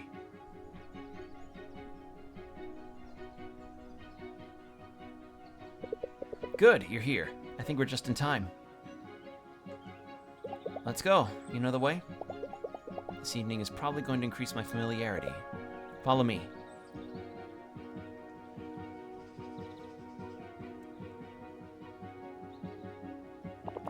And although I much prefer to look towards the future, big things to come, people, we should all have a look at the past as well, once in a while, so long as the past can still make $1.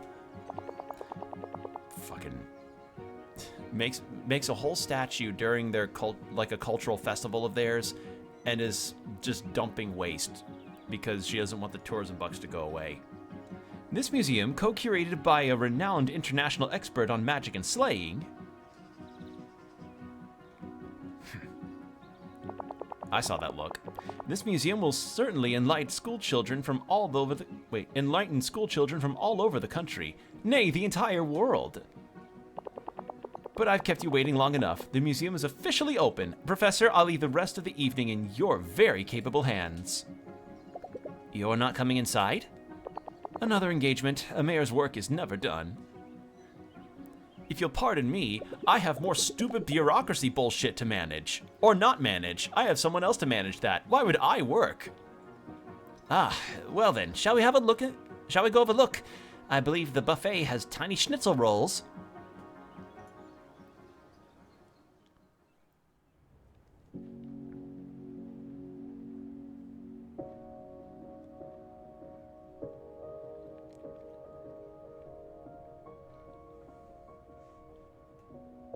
Hey, did you know the first official record of a Hinterberg is from the year 1136? Fascinating stuff. Hinterberg, I think. This is interesting, though. Around 1440, Hinterberg saw a mass exodus of villagers. Doorways into the woods, whence goblins and witches spewed forth. Remind you of something?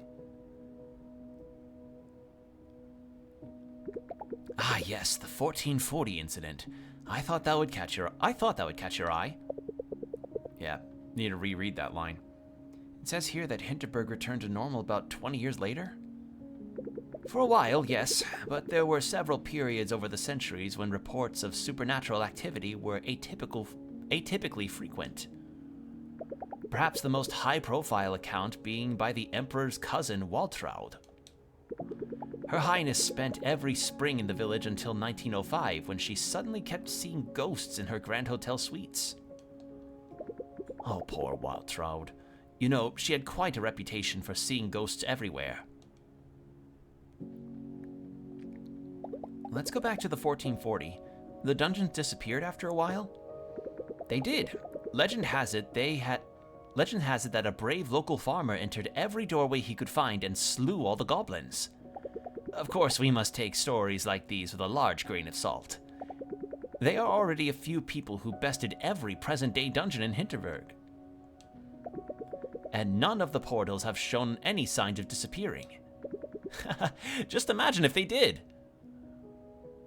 Now, if I may direct your attention to our collection of 19th century mountaineering gear, you'll find we have some exquisite exhibits. Museums can be really fun. I remember I went to, I think it was some kind of national museum in Minnesota with my dad where they had an exhibit of different artifacts from Japan that were really fascinating to see.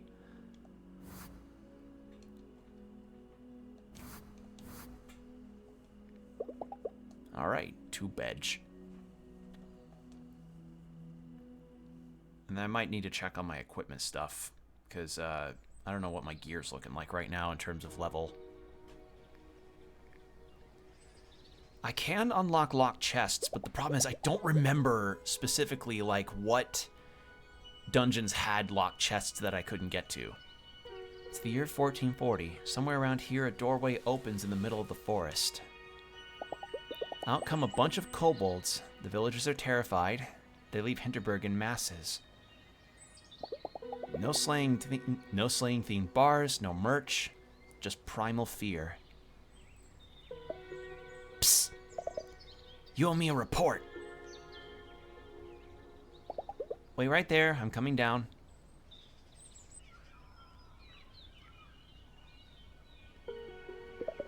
So much for my plans of blowing the whistle on that pipe spilling goo into the lake. Or that pipe spilling goo into the lake. This stuff is coming out of the sewers every morning now. Nobody's going to care about some rusty old pipe. Same old thing as with the tendrils. We just collectively decided to ignore them. It's like, this is just how we live now. You know what? It kind of feels like Blood Blockade Battlefront with all the crazy shit happening and everybody's just like, yep, same shit, different Tuesday.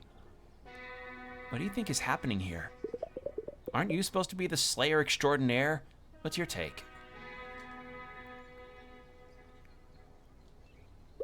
Could it be just a normal side effect of the magic? Stranger things have happened around here. It's been 3 years. Why would this suddenly be a thing? You took a trip on the school bus. Aside from the total lack of air conditioning, did you find anything interesting? I found another dungeon. And I'm pretty sure one of the other ones I visited was a fake. Overgrown cave. The one across the chasm in Hinterwald. Weird portals, weird monsters, just a cave in the forest. Smart. Alright, so we have a dungeon hidden away in a remote location in Hinterwald. And another one that's basically a dressed up cave in the forest with some fancy LED lightings for portals. Someone went through all that trouble to put up a fake dungeon. Why?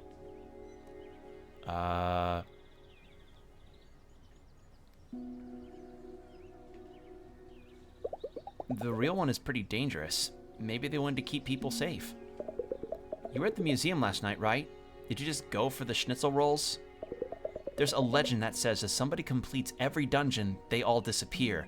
Ah, dress up a bunch of them to be like actual dungeons, and then the dungeons don't go away according to the legend, and then they can keep the tourist bucks flowing as the town is literally falling apart with shit spewing out of the sewers.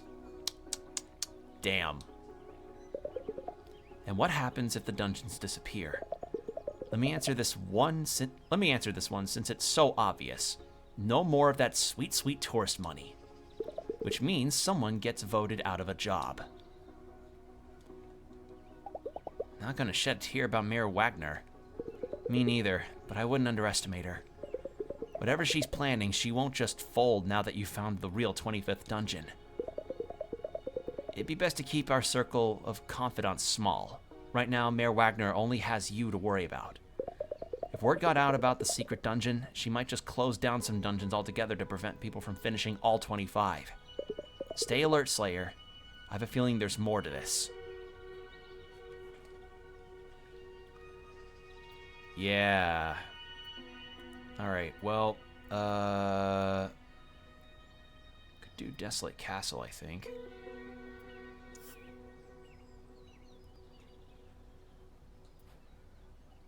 Actually, wait. Are there other 6 ones that I could do? No. So we'll go back to here, and then we'll start on Desolate Castle. So yeah, so no more tourism dollars means that she's not making bank, and then she's out of a job, potentially. Alright, I'll just fast forward through this intro cutscene. Alright. I don't have any monster parts for the fucking blowjob brothers here. How's my gear? How am I looking with all of my stuff?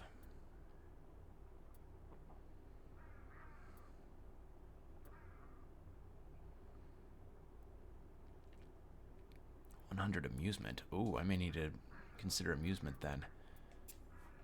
What's my status? 6-6. Yeah. Alright. In that case... Let's see, we got the skill shrine stuff.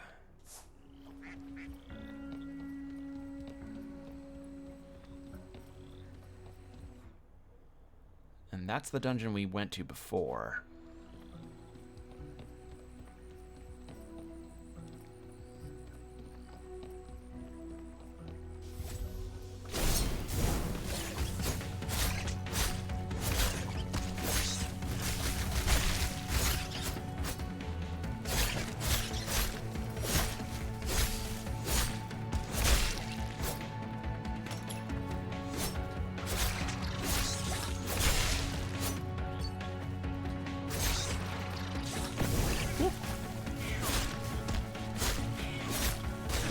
Whoop.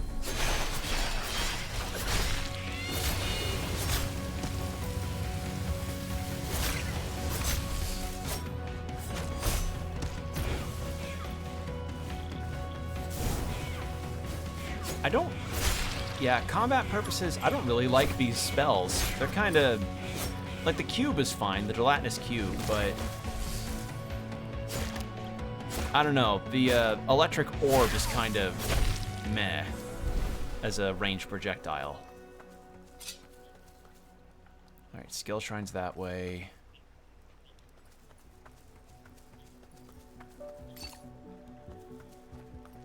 Is there a sign that pointed to whatever that is? Is that a dungeon? Looks like it might just be an extra thing. That's the dungeon we went to before.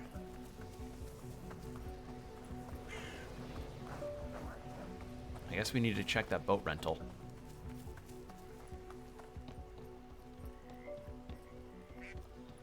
But yeah, it's very evident this game's definitely criticizing the tourism industry and how awful it can end up being towards the local areas of given spots, especially if it's unregulated in any capacity.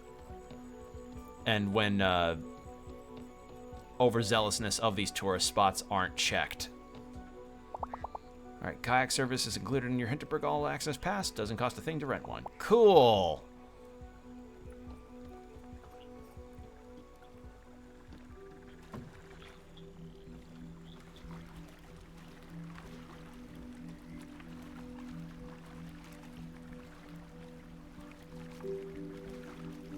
I'm telling you, this game's music and the general vibe of the art style, it is so relaxing. Like it's actually really, really pleasant.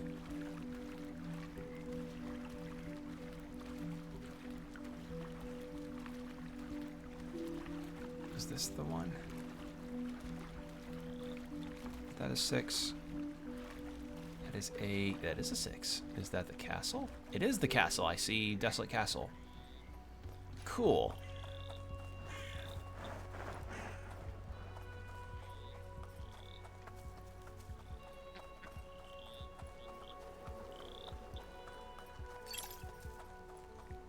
Okay, there's a vista point.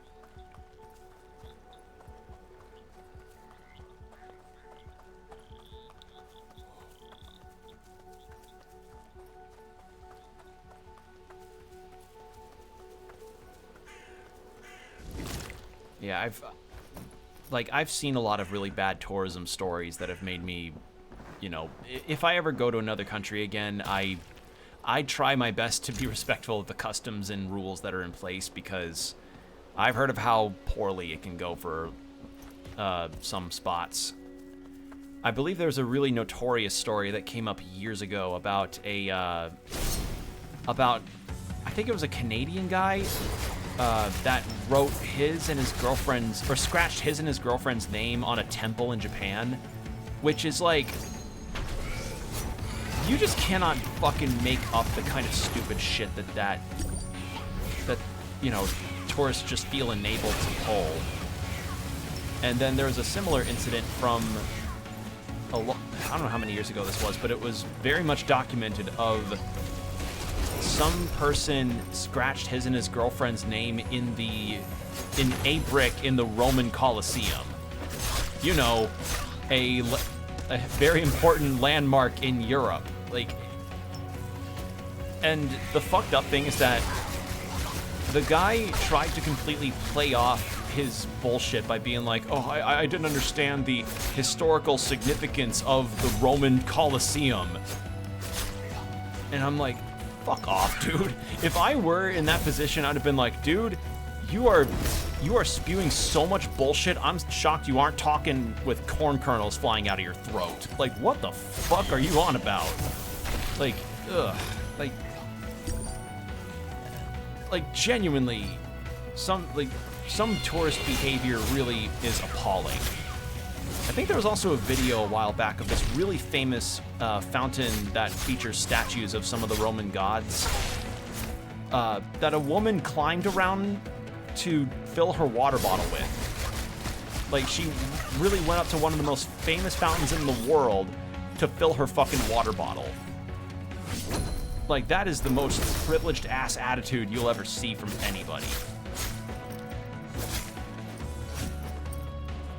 So, yeah, like, this game commenting on the issues with tourism and how if left to run rampant, it will actually destroy the local areas that, you know, are host to the tourism spots. I'm all for what this game's providing. I really am, because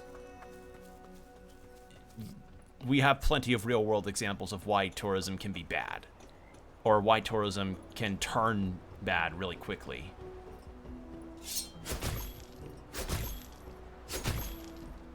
Alright, I'm gonna go ahead and turn this on.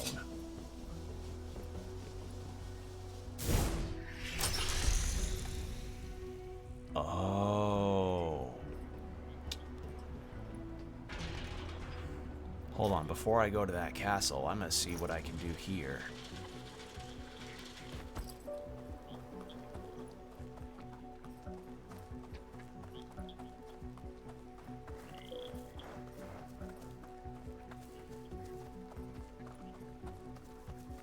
I wonder how far I could go if I decided to go off map on this.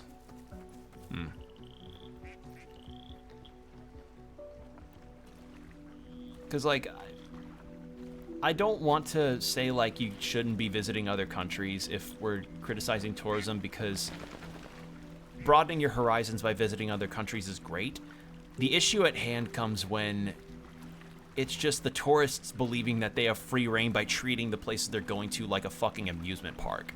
Like, they're treating someone treating the Roman Colosseum like a bouncy castle, or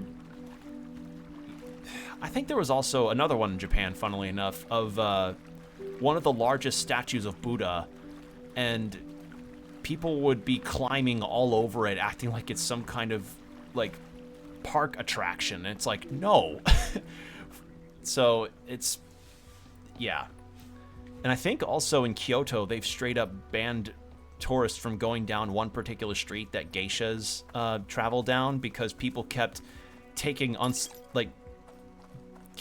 unwanted photos and videos of the geishas that are going around. And it's like, people would not listen to when people said, hey, don't do that, without asking permission, and then don't proceed to keep doing it if they say, please don't. So, it's, yeah.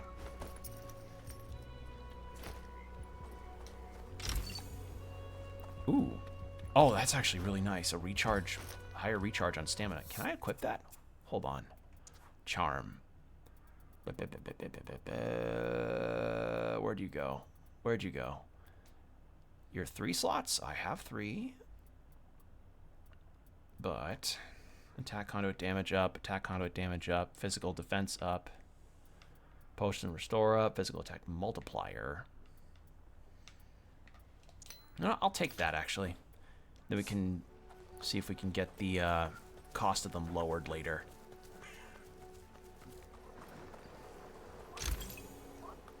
Yeah, like it's in terms of also destroying local areas, 2 particular ones that stand out to me in terms of stories I've heard is Hawaii and Jamaica. Like, I remember seeing a video of this guy who goes fishing, who's a fisherman in Jamaica, and he talked before about how the beaches that he used to fish in are now occupied by hotels and tourism, and because of that, he's not allowed to fish there, or it's either he's not allowed to fish there anymore, or it's difficult for him to keep fishing there. So he has to travel by bike for hours to go to the one beach he can fish in, and then, you know, has to then take the same fish all the way back on bike to sell them so that he can make his living. And it's fucked. And in Hawaii's case, due to the tourism stuff in Hawaii, they are, I don't know if they have or if they are planning to, or still just on the planning phases of, but they're banning Airbnbs there, which I'm completely fine with because Airbnbs also fuck up the housing economy no matter what place in the world you're living in. So anything that'll get rid of that shit is really fine by me. Like, people should not be buying up homes or apartments to turn into Airbnbs, or even renting them for that. And on top of that, the types of rules that are put in place on those are just awful. So, yeah, I like a lot of what this game is presenting in terms of how tourism can go very wrong very quickly, and you know, the lengths that are being done to try and preserve the prospect of tourism dollars.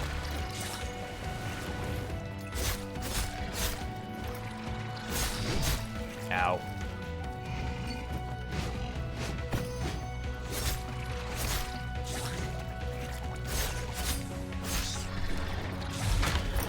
Yeah, it's kind of on both ends of, like, the setting or the place that is, you know, the center of the tourism needs to keep a balance so that their local customs do not get overshadowed by the more pop culture based stuff that, you know, they might be getting popular for.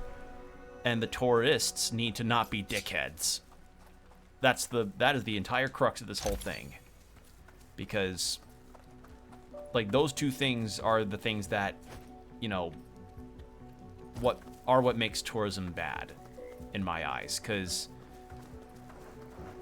like, imagine a world where, where one of the Buddha statues in Japan that it has such religious and cultural significance just gets the head on it replaced by a Gundam helmet. Like, that's the kind of thing I'm talking about. Where it's like taking something that they may have for pop culture and just full-on replacing their own culture, full-on replacing their interesting culture and history with that pop culture. That's the kind of thing I'm talking about. That's what's happening in this game, where game has the Onion Festival. Mayor goes, "Oh, we're going to celebrate Hinterberg's prosperity, not with anything related to the Onion Festival that I'm making the speech for. I'm just gonna slap the monster statue right in the middle of town," and nobody liked it. So, yeah.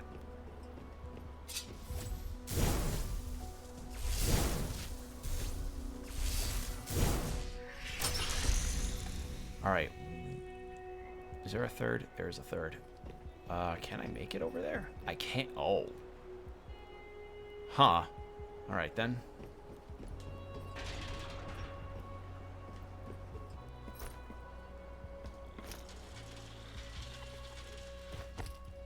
I wonder if it's possible to actually do that to, go down a length of a ladder like that for such a distance.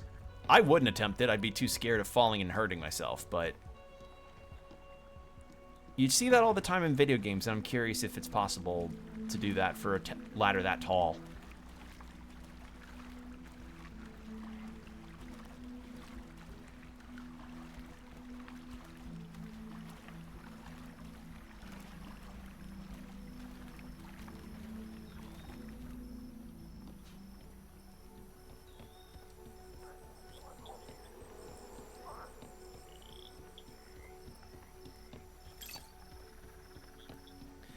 There's not another one, is there? No, it's just these three. So we're going to see what this lighthouse situation may be, because I'm very curious about that.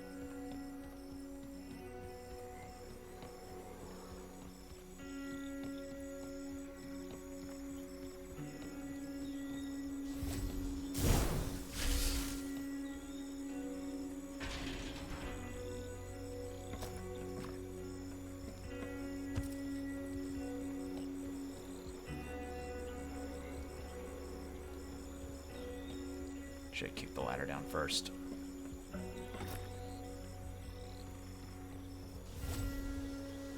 Oh, it does. Oh, it does move back and forth. It's just really slow. Wonderful. All right.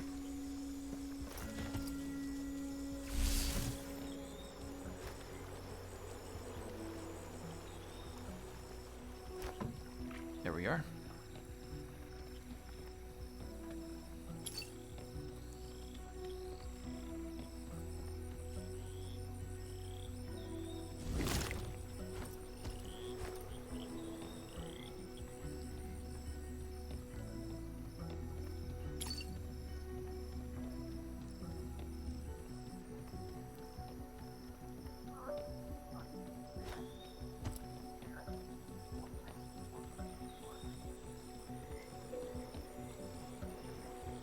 Oh shit, I glanced to look at my stream manager and I didn't see myself. Oops.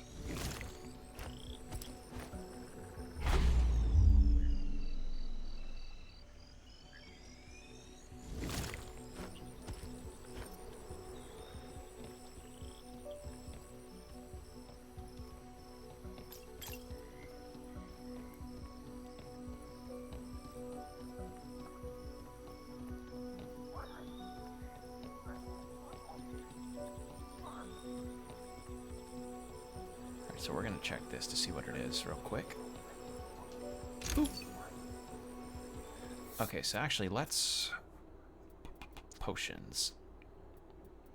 We do have MP snacks. I've barely really been doing much on the MP stuff, so I don't really need that. So large, or small.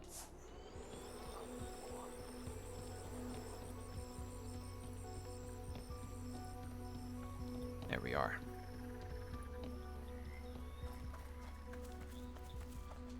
Kick that down.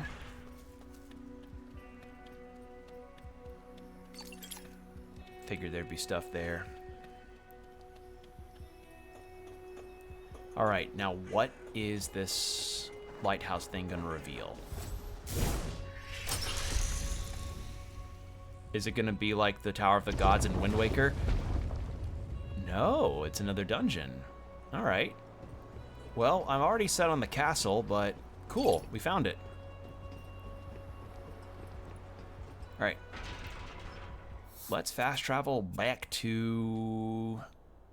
It was here, I think. Yeah.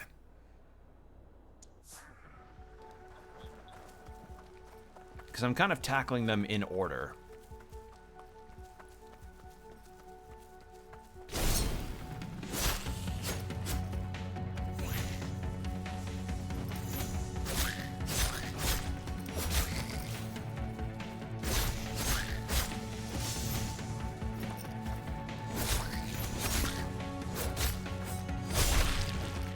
Oh, something else I've been up to lately is I've been going through a ton of Hades 2 runs. Like I've been really digging my heels into that game because, one, it's genuinely fun, and two, I've actually been talking with a friend of mine who's a big Greek mythology nerd, and I've been chatting with her about, like, oh, here's what these characters say, here's what Hecate's saying in her deal, and here's what Nemesis is with her thing, and it's just kind of shown a light on how really, really knowledgeable Supergiant Games have got with their writing regarding how they write the gods and heroes and various other Greek figures. Like the way that they write Icarus in that game to be kind of like a guy who's, you know, a little out of his depth, and regarding how he interacts with Melinoway with a very foot in his mouth kind of way of speaking. And she said, like, yeah, flying too close to the sun, and he's got his foot in his mouth. And I'm like, yeah, that's about as apt as you can get with that. So, yeah, cool stuff. I don't know, Greek myth has kind of been getting up there in terms of pop culture stuff. Epic the Musical is really good. Stories of Styx is Songs of Styx is really good. That one in particular has latched onto my head like crazy, especially the song from that There Is No Name. Like, so for those that don't know what Song of Styx is, it's made by this guy named Casper Fox, along with others that are helping him with writing the music and lyrics, I believe. And it's just a story of various characters as they approach their deaths. And it starts with the story of Hades meeting Persephone. And, well, actually, no, it starts with Hades gaining the domain of the underworld, then Hades and Persephone. And it's really good. There are some fucking bangers in that first part. And some of the other ones are really good too. Like the Lullaby for Achilles, which is, I believe, one of the part 2 songs that were put out. That one's also really good. So I would really recommend you all check that out. It's awesome. I just wonder how they'll tackle some of the other ones, but considering another is called Cheating Death, which is referring to Sisyphus, I'm curious about that too. And what's even better, they have been putting out karaoke versions of the songs. So if you ever want to do There Is No Name or My Persephone, they have those available for you to just do karaoke versions of, which is awesome. Like, I'm all for that. If anything, I kind of wish Supergiant could do that for some of the songs they've put out, because goddamn, they do good music, and I would love to see some karaoke versions of that as well. Because as far as I know, there's no official karaoke thing for a lot of vocal video game music.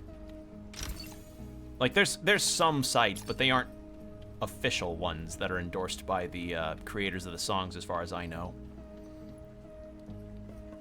Because there are some Hades 2 songs that I think could get really popular through karaoke. Alright, Desolate Castle. In we go.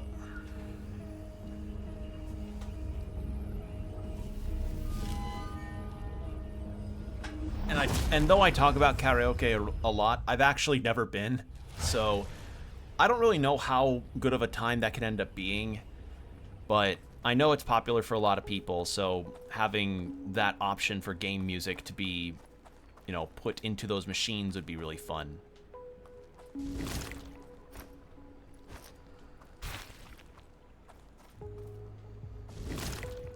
I doubt, though, that if I ever go to one, I'll probably run into Bakamitai. I think that's Japan only. Because I know they exist in Japan, having Bakamitai in a karaoke bar. Again, though, don't count on me ever really doing one, because I used to do singing. I used to sing in my high school choir, but I have not really sang like actively like that in a very, very long time, over a decade now. So the prospect of that, I think, is long past, because I'm out of practice. So, yeah.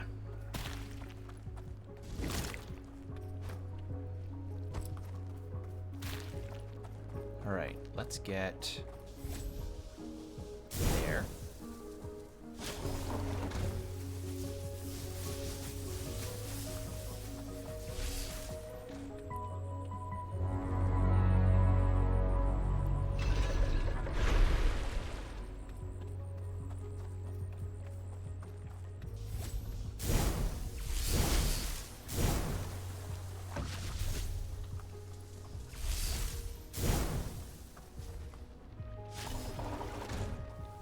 There we are.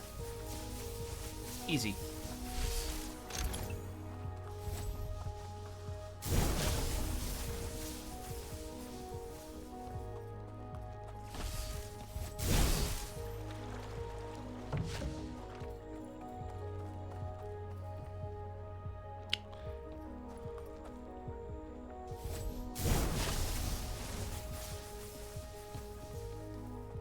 Storm up like Lancelot in fucking Monty Python.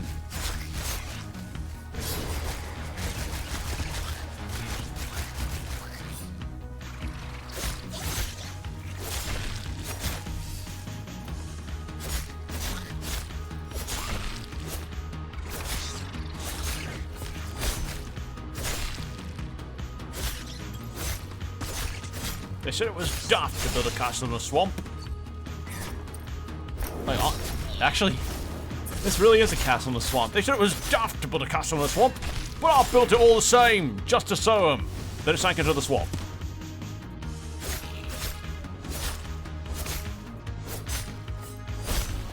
There we go. Get knocked down, nerd. There we go.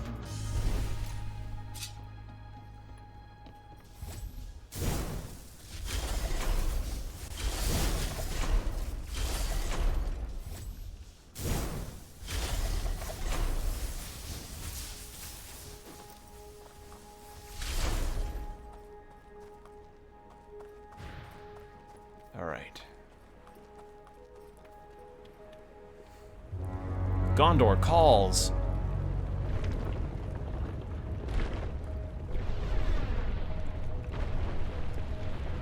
Uh-oh.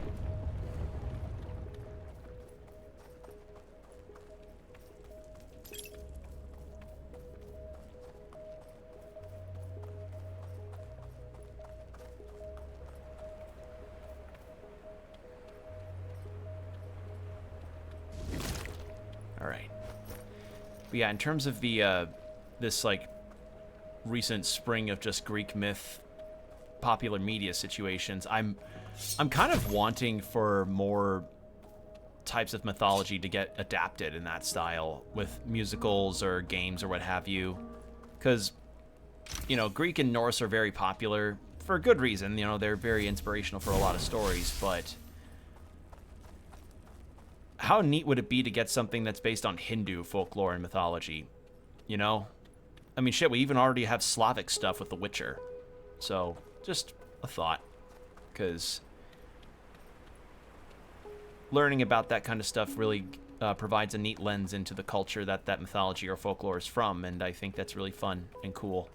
That's why I like Shin Megami Tensei so much, because you get to see and learn about different types of monsters and gods that are from parts of the world you might not have known about, or they just provide insight, you know? Insight into the cool culture and ideas and mythologies that we likely just don't ever really get to see or experience. And I think that's fun.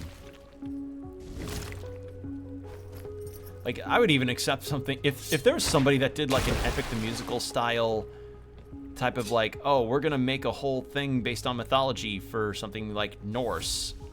I think that'd be fun.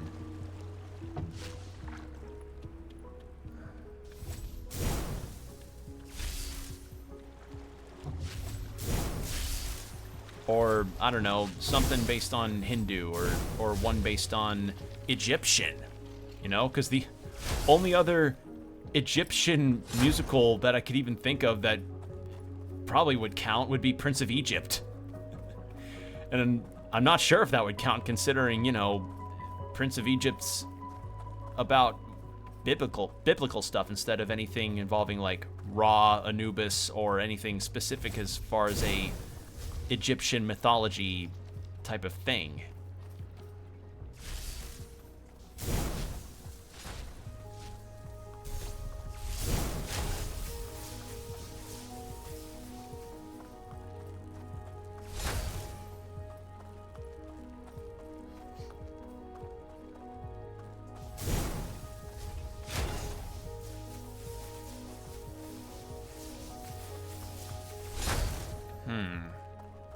puzzle here. That activates that. That probably opens that door, maybe?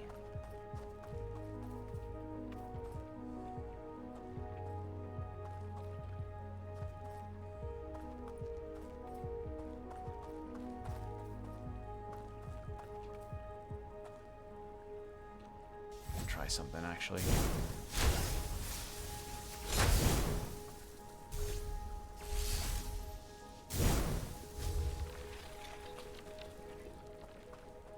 And it won't go through this chain link fence, will it? No.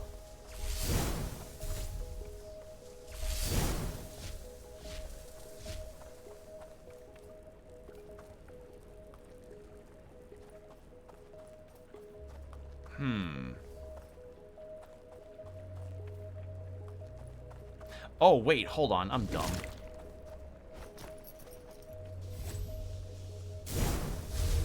Haha. Woo!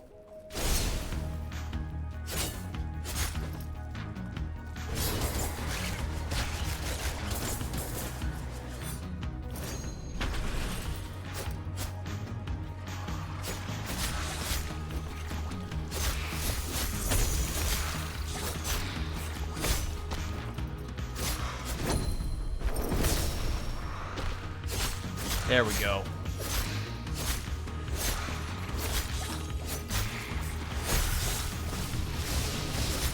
Oh, no, you don't.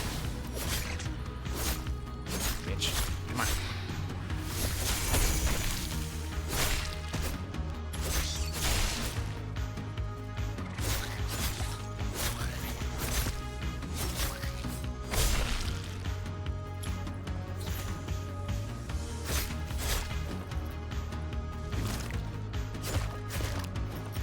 Can I get you into there? No. Okay, so I have to spawn the cube on top of an enemy to get it in there. I can't just lure them in and then they get put in to the cube. I can't, like, roll them into it like a Katamari. Oh, that's a thing that happened. A new Katamari game came up. Which, you know, I'm pretty happy to see that, because I know Katamari was like a cult classic PS2 game for the longest time, and then, you know, the second game ends up coming out as a re-release, and people like that too. So I guess they were like, hey, people seem to really like this quirky little game where you roll up a bunch of shit into a ball while also getting berated by somebody. Why don't we just make another one? And they did. And as far as I know, I think people like it. I haven't seen the Steam reviews for it yet, but I don't know. Might be something that I'd consider to try at some point, because believe it or not, I actually owned Katamari a long time ago on the PS2, but because I was a stupid kid, I didn't really get how to play it. I didn't really get it, so I opted to stick to, I think it was Baldur's Gate Dark Alliance, and I don't remember what else I played on the PS2 when I was young, but I definitely was not getting Katamari.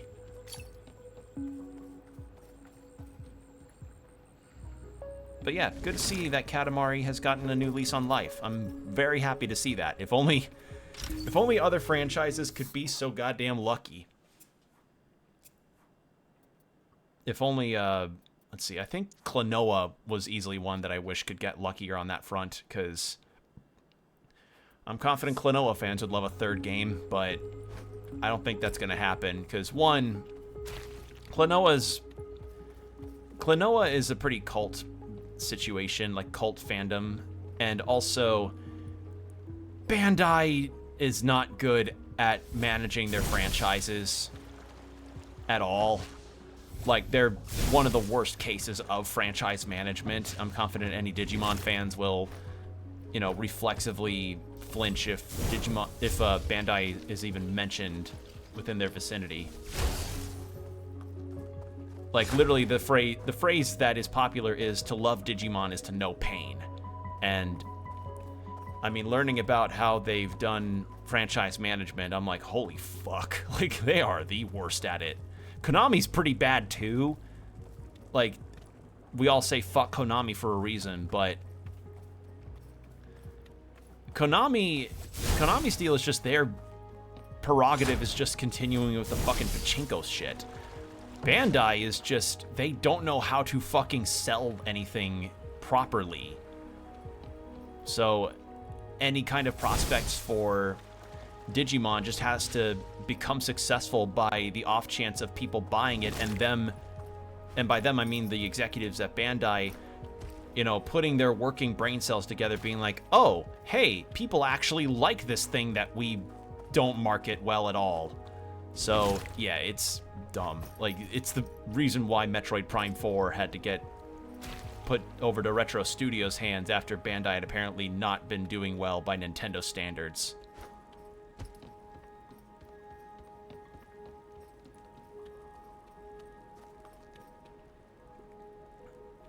Also, I find it interesting that there's giant furniture here.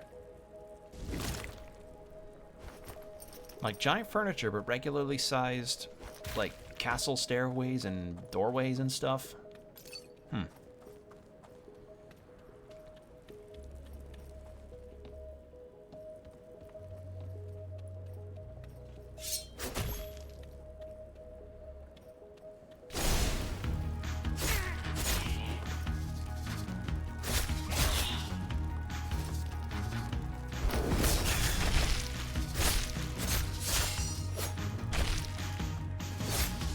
Actually, I mentioned Konami in terms of franchise mismanagement, but with how popular Silent Hill F is, I'm really hoping that maybe they can get their heads out of their asses and actually pay attention to the other franchises that they've got and potentially do something else with them.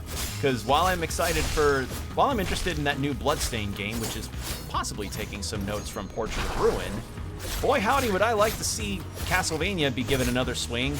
Maybe finally get that Battle of 1999 game. Maybe. Because that is the big question mark above the franchise that everybody's been wanting for years. Like, that could be the last Castlevania game, and I think people would be happy. Because, you know, the timeline of Castlevania, I believe, is like the last canonical one is, or was rather, Dawn of Sorrow. Right? Or it was Order of Ecclesia canon. I don't remember. But point is, like, timeline-wise, the furthest in the timeline is Dawn of Sorrow, so that's where everything ends. But we don't know what really went down fully in the Battle of 1999 that caused Julius to lose his memories, because Julius Belmont lost his memories fighting Dracula. One, caused the castle to go away until Soma and the Eclipse came around in Aria of Sorrow. Battle of 1999, goddammit, we won it. Yeah. And Castlevania, I think, I can't think of any other Konami franchises that I'd want to see. I know people maybe would want something with Metal Gear, but Metal Gear is more or less at the point in its timeline to where I think people wouldn't want a new game out of it, hence why all of these remakes of older Metal Gear games are coming around. Well, not all these remakes, like, we had one for 3, but like, it feels like the story of Solid Snake and any other Snake incarnations is just done. Which, you know, I'm fine with, because they're, like, despite wanting new entries for some franchises, it's always good to recognize when a story is concluded and a franchise is indeed over. I mean, hell, it definitely makes things easier for people wanting to get into it. Like, I think of the Yakuza series and how beloved as that franchise is, like, that is kind of a hurdle for people to get into because there's so many games, and because there's so many games, it's hard to be like, well, like, do I start on the latest entry, or do I just, or do I start from zero like everybody else does? And I'm of the mind that you can start on the newer games, but the newer games have this thing of calling back to a lot of characters and moments from earlier in the franchise that, you know, you can get like a catch-up going on with those, but to be given like the context of why some of these characters or moments are important, it's good to be like, oh, I played 3, so I know what this Yakuza moment's all about. I played 6, so now I know why Kiryu appeared as a spy in Gaiden and like in Yakuza 7. You know, like that's the kind of thing I mean. So if a franchise ends up being over, it's like, okay, no new games for people to have to play catch up on, or they have all the time in the world to just get to play the games in full without worrying about the next one being out immediately, which is a fear that I had when I finally finished Like a Dragon, or Yakuza Like a Dragon, and then Like a Dragon Gaiden gets announced like a year later, I think, after I finished Yakuza 7, and I was like, God damn it! And then Pirate Majima comes out, I think roughly around the time I was finishing Like a Dragon Infinite Wealth, and I was like, fuck!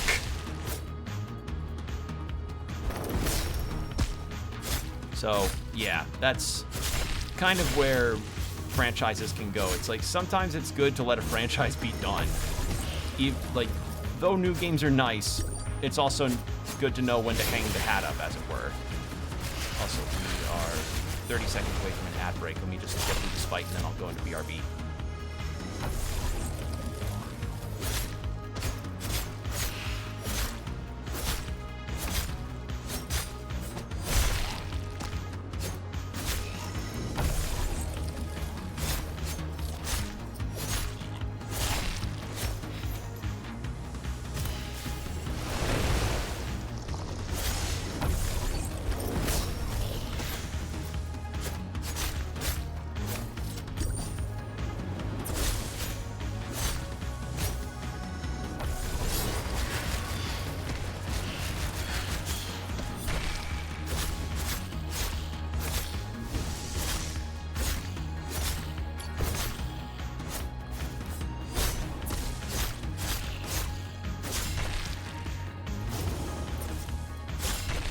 Okay, battle done.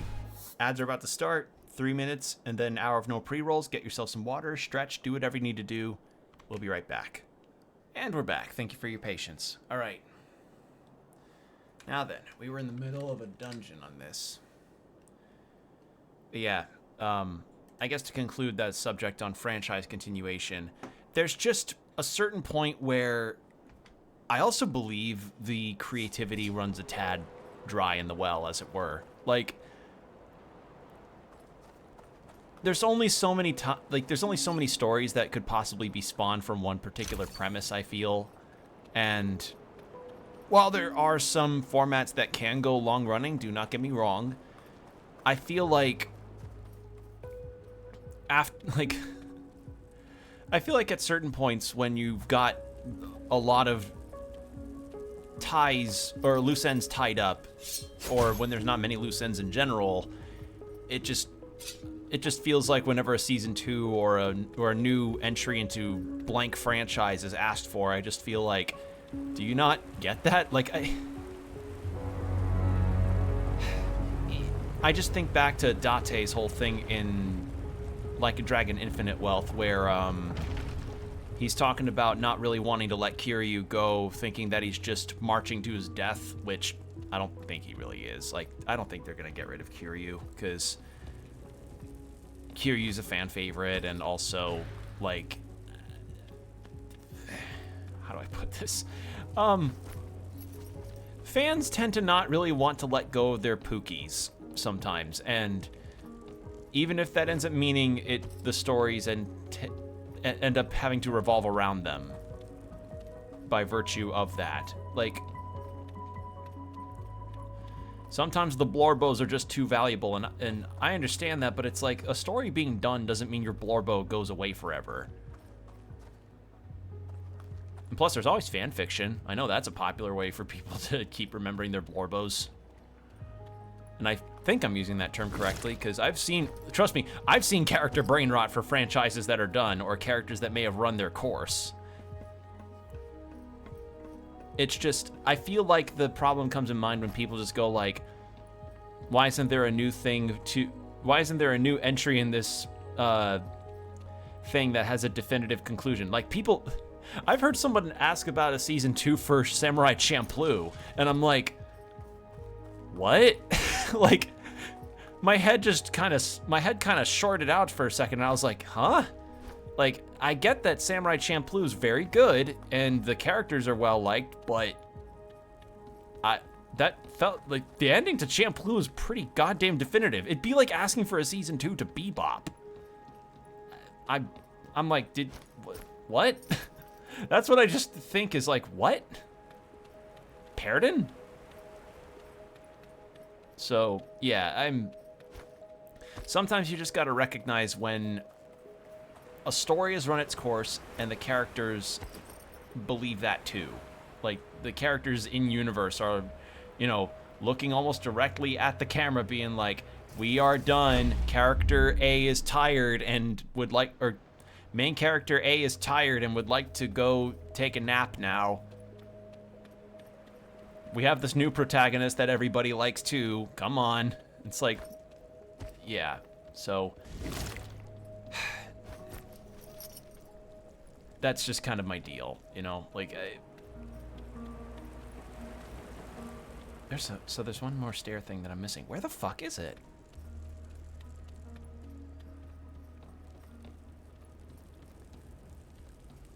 On the other hand, though, there is something to be said for continuations of stories that, you know, may feel like they've got a conclusion, but don't really. I know in particular there's a couple manga that people really love that just are on either indefinite hiatus or are just not going to ever be concluded. Like Nana, for instance. I've heard fantastic things about that manga, but I'm not feeling particularly inclined to pick that up because it's not concluded, and from what I hear, the author just kind of dipped out of the series after a while. Like, started it up, it was very good, a lot of people like it, and then just nothing for years. Meanwhile, I'm also here excited about Black Lagoon getting more chapters after the author had been, you know, seeking therapy for mental health, for their mental health, which has been absolutely wonderful to hear. I'm very happy for them. So, yeah, just all this to say, like, sometimes you just got to recognize when some franchises need to end because maybe they've just run their course or the characters have run their course, or even a character has run their course if you're just speaking on one character versus, you know, a franchise that could potentially have some more potential in it for new stories and interesting stuff happening. I'm trying to fucking figure out where I'm going here. Okay, so each banner is like a new thing.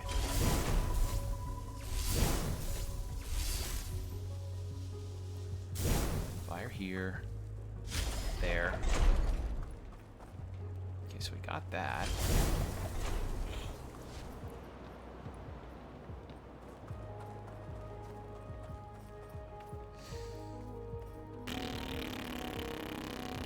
I also need to buy some more armor whenever I get the chance.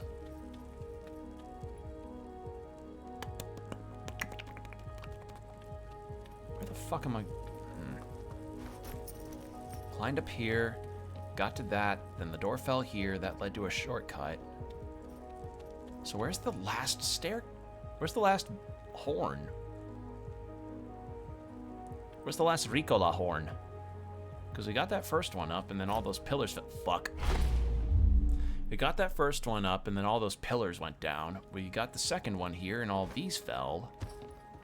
So where's the third one?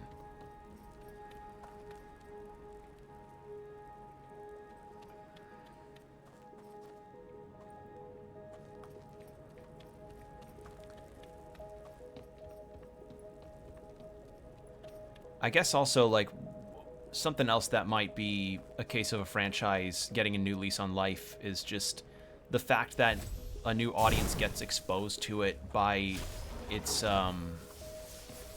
by maybe like definitive versions of it being released onto modern platforms, which doesn't always constitute a new game. I mentioned Klonoa earlier for that reason, but I mean, hey, more people experiencing something that's really good is never a bad thing. It's always nice to see that, because, you know, how often have we ever, like, how many games do we know of that are genuinely really good and would really, really make bank are just left by the wayside or left on platforms that are not going to ever give it the limelight that it might deserve. How many people have you seen in PlayStation forums being like, why the fuck isn't Bloodborne on PC?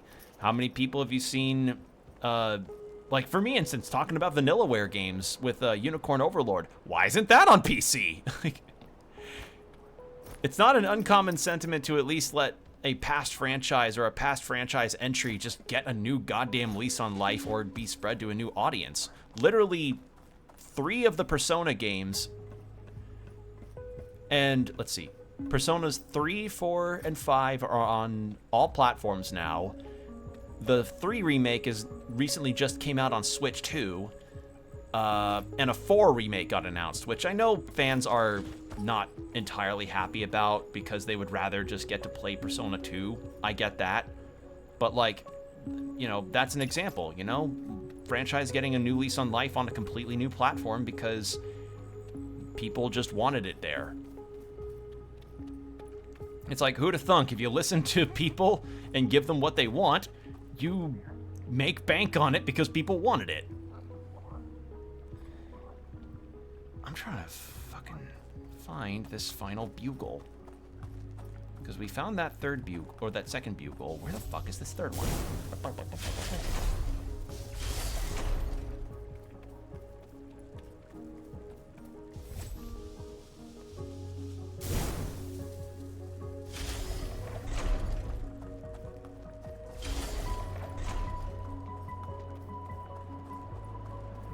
That's where that chest was.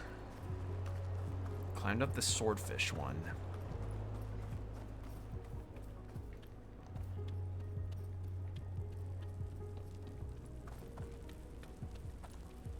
And then climbed up here to get to the bugle. Called for Gondor's aid, or Gondor called for aid, then we got that stairwell up, but that doesn't count, we need to get one more. So where the fuck is the one more? Oh, wait. Oh, that's just the pillar back down.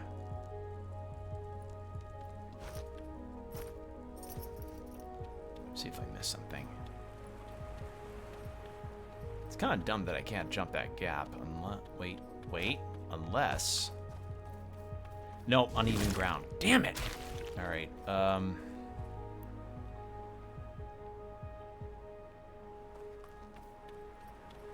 Wait, did I not blow into that bugle? Or did I miss that one? I might have missed that one, potentially. Let's save here, actually, before I forget.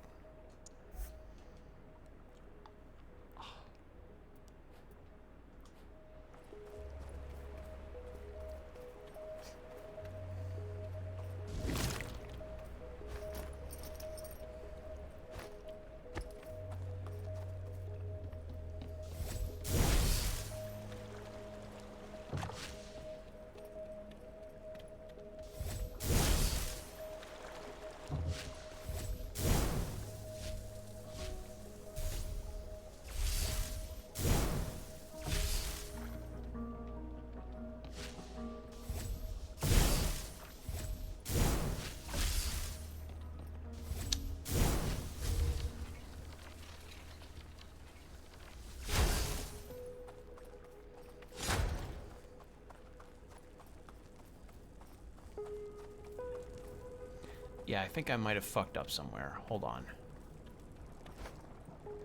Oh, come on. I totally made that jump. Come on. Can I not? Eh? Oh, I think it glitched out on me. Oh, that's weird. Alright, well... Try going up here.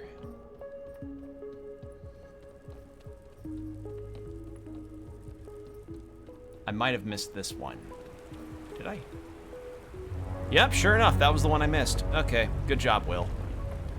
Fucking bright guy move there.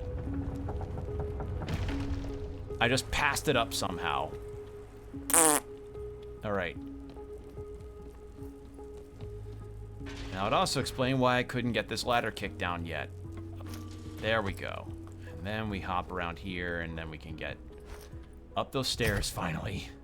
And that's the end of the dungeon.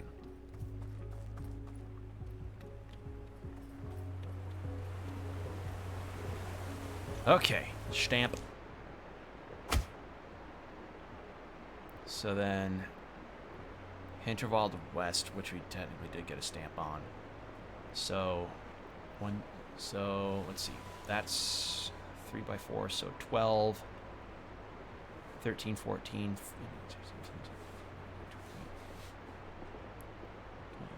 16,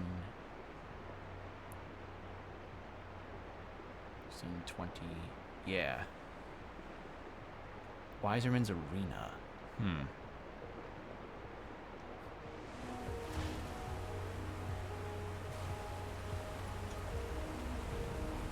Since we found the secret dungeon, we did technically get the 25th, so we could foil the mayor's plans soon. I was gonna say the mayor's plans, but I'm like, I combined mayor and plan at the same time. All right. That's done.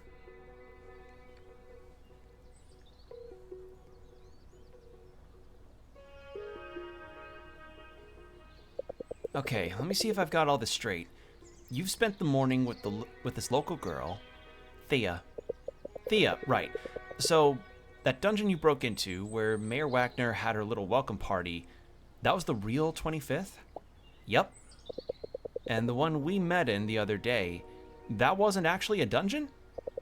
Just a cave with enough props to fool anyone who isn't looking too closely? That's what I'm telling you. You realize what this means, right?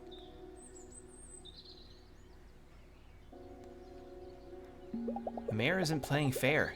She put up a fake dungeon so nobody would ever complete all 25. Right, because the legend we heard last night is true. As soon as anyone completes all 25 dungeons, magic will disappear. Okay, let's assume for a moment that we're right about this. What are you going to do now? How do you mean? You may actually be the first person ever who can finish all of the real Hinterberg dungeons.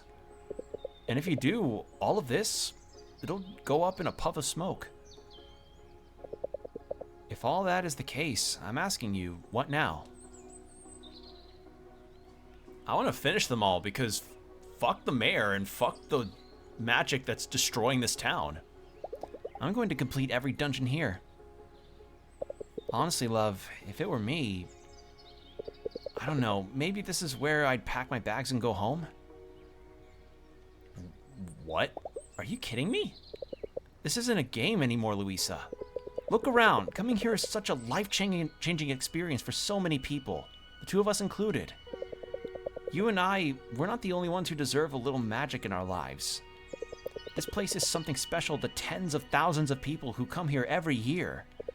Not to mention, there are a lot of jobs in this village. People in this village that depend on the dungeons.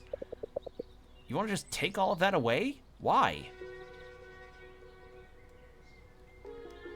Magic puts up these dungeons for us. It gives us all these spells and sets up challenges that are just tough enough so that we can overcome them.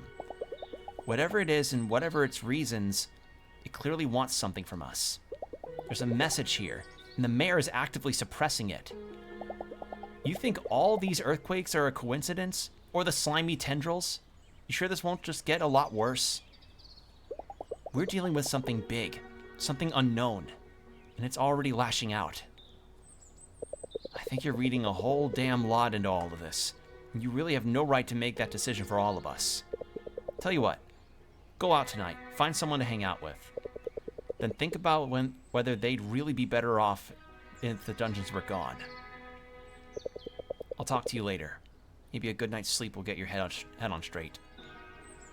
No, it should be going because it's not just that it's destroying the town. Like, again, slimes are bursting out of the fucking soil.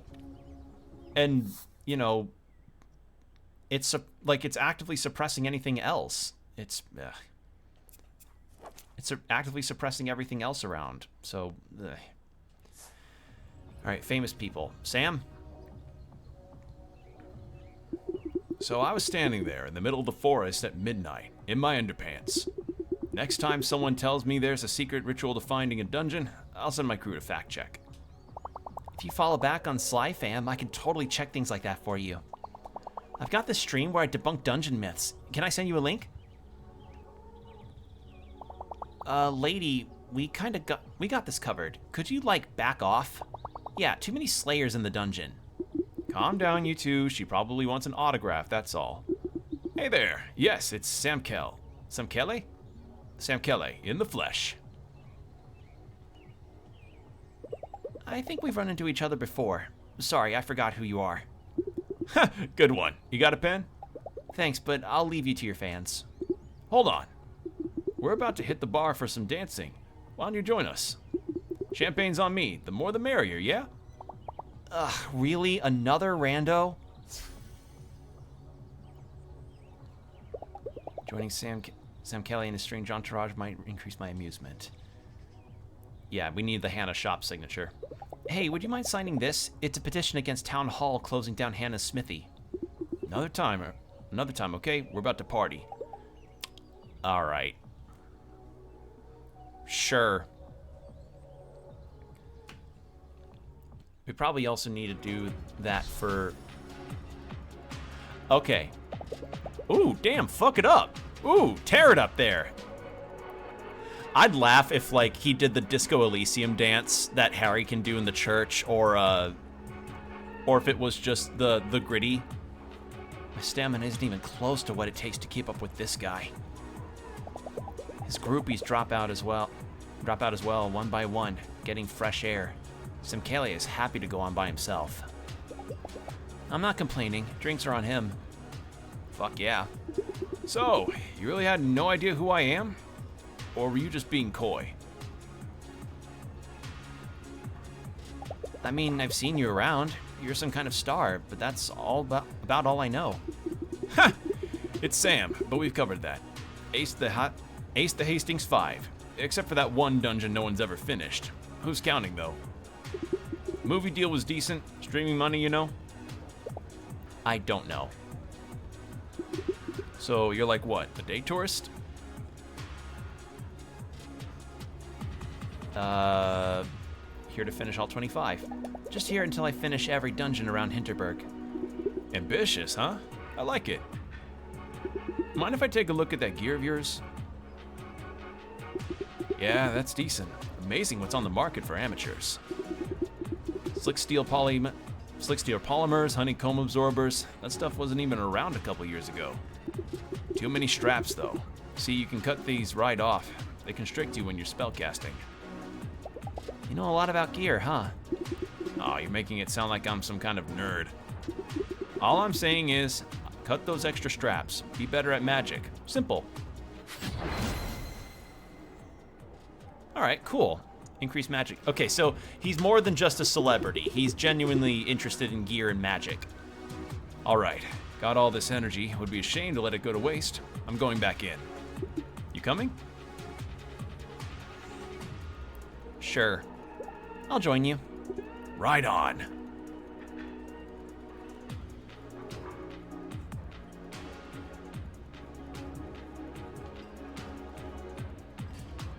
I was keeping my eye out in case somebody was flossing in the background, if one of the NPCs were doing that.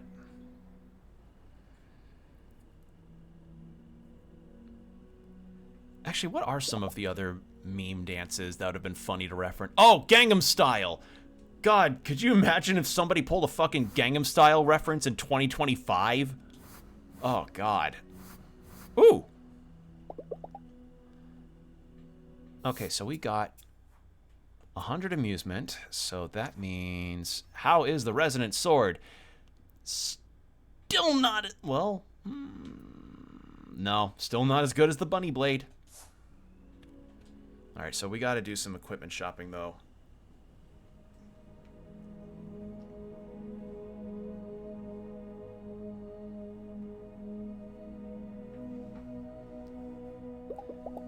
The year 1905. The Emperor's cousin is panic-stricken. A glowing portal has appeared in the middle of her grand hotel suite. Some bellboy is sent in to investigate. Poor fellow returns scared out of his mind and is sent right into the next portal. What in the... I'm not alone in here. Oh god, sleep paralysis demon. Do I make a run for it? Grab my sword? The creature isn't moving. Doesn't look like it's going to jump at me. What are you doing here?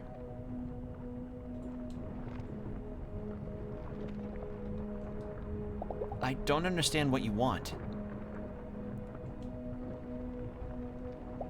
I don't feel threatened. I'm not sure what I'm feeling. My skin is tingling, like I just went through a portal. You realize I'll finish all your dungeons, right? And you'll be gone once I do.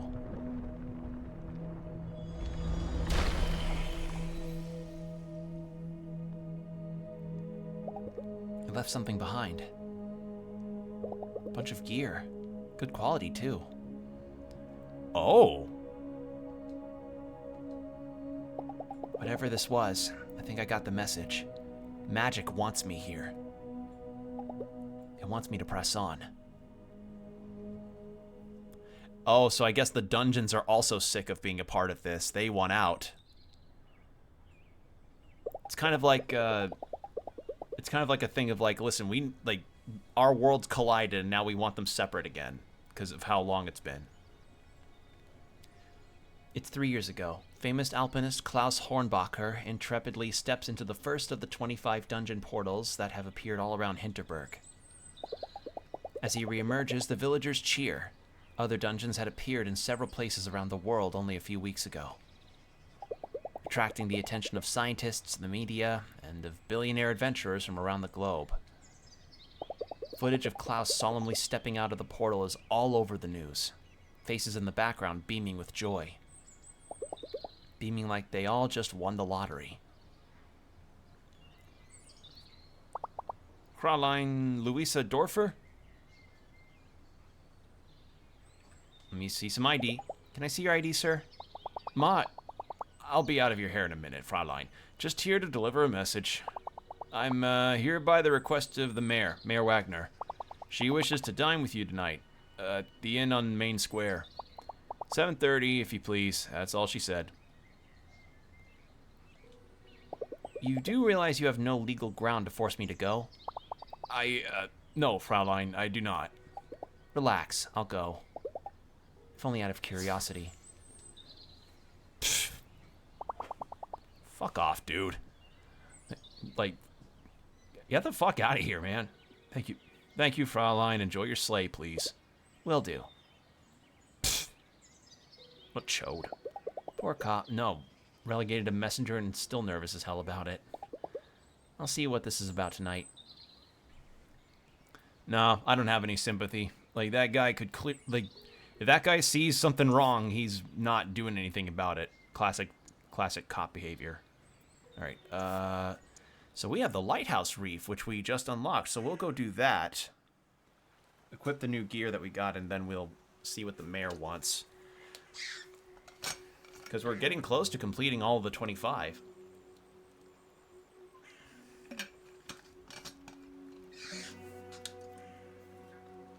Alright. Let's get gear on. Oh! Oh, 2 slots, though. Should be fine. Oh, damn. Okay.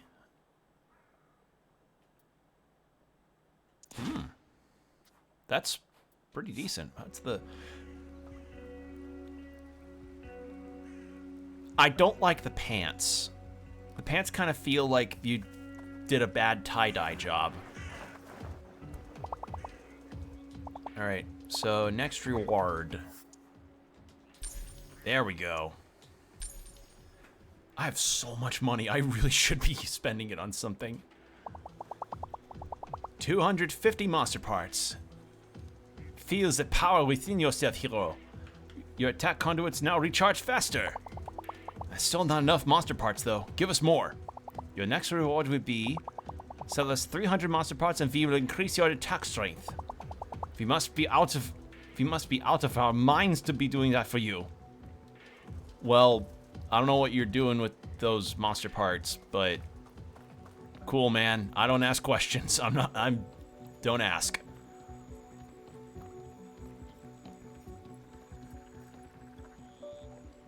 Kind of reminds me of the Witcher 2 quest I saw where it's supposed to be something that was added into the game at a later point, and it's Geralt helping a guy collect a bunch of feathers, and then when you encounter him again, he's just in a full-on chicken suit.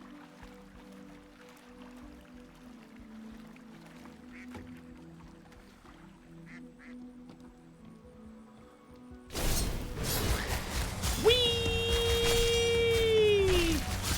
Spin! All right. Ow. Oh! Ow.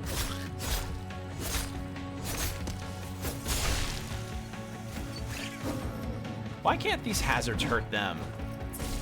Bullshit. Oh god! Ow! Ow, ow, ow!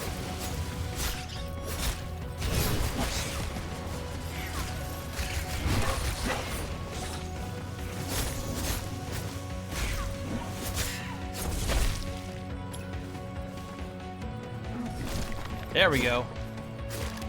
Get grouped, nerds. Ow.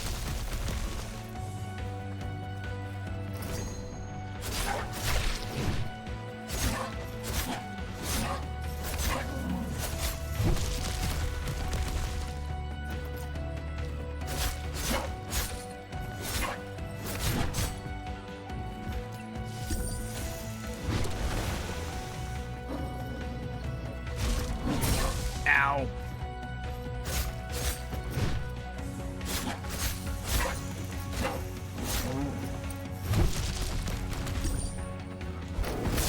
There. Ugh.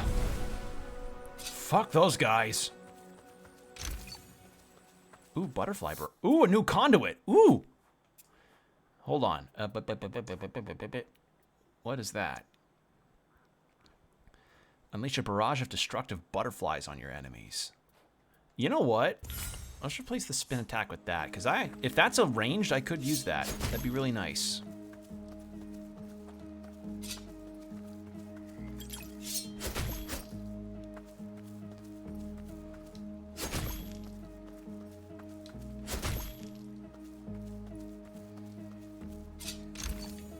Oh, I actually could use those. Oh, thank you, game.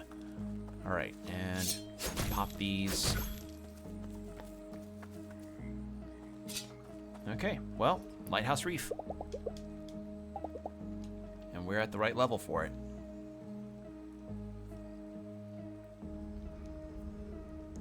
I think I probably do need to purchase better gear because of now every dungeon's going to be 7 and 8s after this. All right, what are we looking at?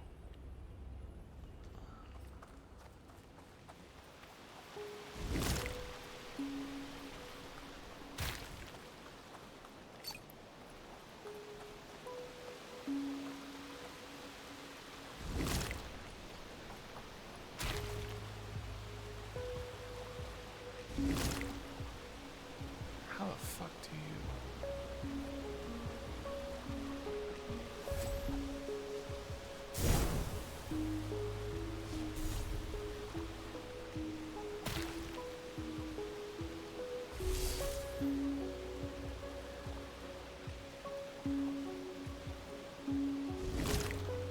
Oh, I see. I'm stupid. Hold on. Do that, and there we go. Got it.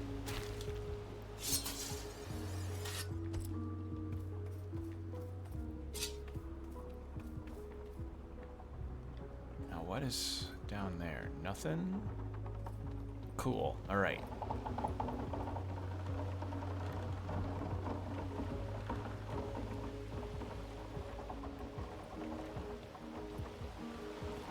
I've also been lately wanting to get into listening to more music, but I'm not using Spotify anymore for obvious reasons, like the ICE advertisements and other donations that they've done that really, really make me not want to use them anymore. And I've been wondering, like, oh, well, what other music sharing apps could I potentially use? And there's one that I was recommended called Tidal that is pretty good from everything I'd seen. And a lot of artists that I like do use it, but unfortunately, it doesn't really have very much in the way of options for free account holders. But sometime this year, I'm actually going to try and get start paying for that more, because I want to actually start using that. It's because I like what's available there.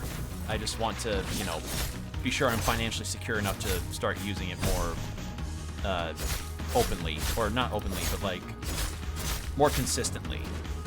I'm also with that with Libro FM because as much as I love that app, I can't really afford to do the full subscription right now. But with my new job in line, I'm thinking that maybe I could actually start doing so, because, you know, I like the services that are provided there. It's just a matter of getting the funds to use them and actually be able to implement them into my routine, like listening to more audiobooks or music. So, yeah, that's where I'm at right now.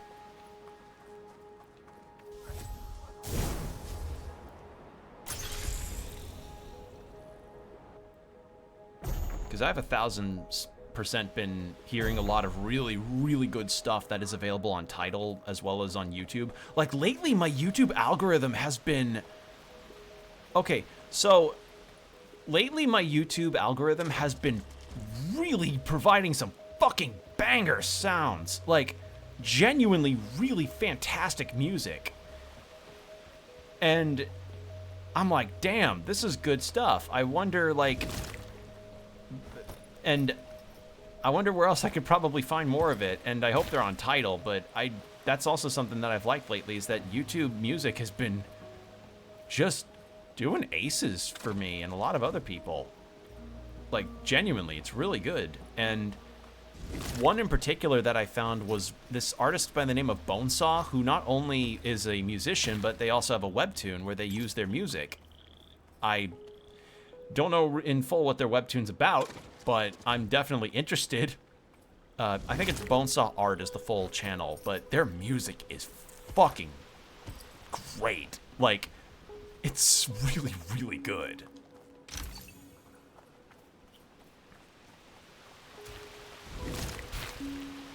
Alright, how am I supposed to do this?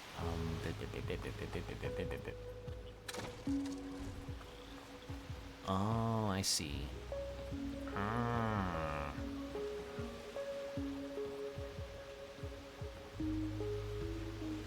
do I get the...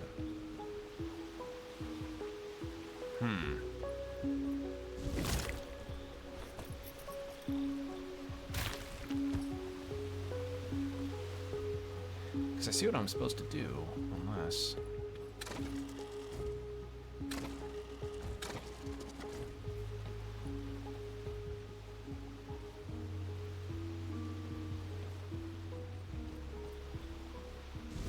Nope, I see now. We do that, and then we transfer you over that way. Then you block. Easy.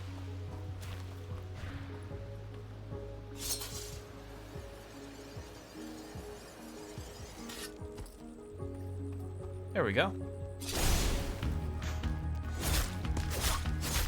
I do like the dungeon layouts in this game. It's really fun. Very nicely designed.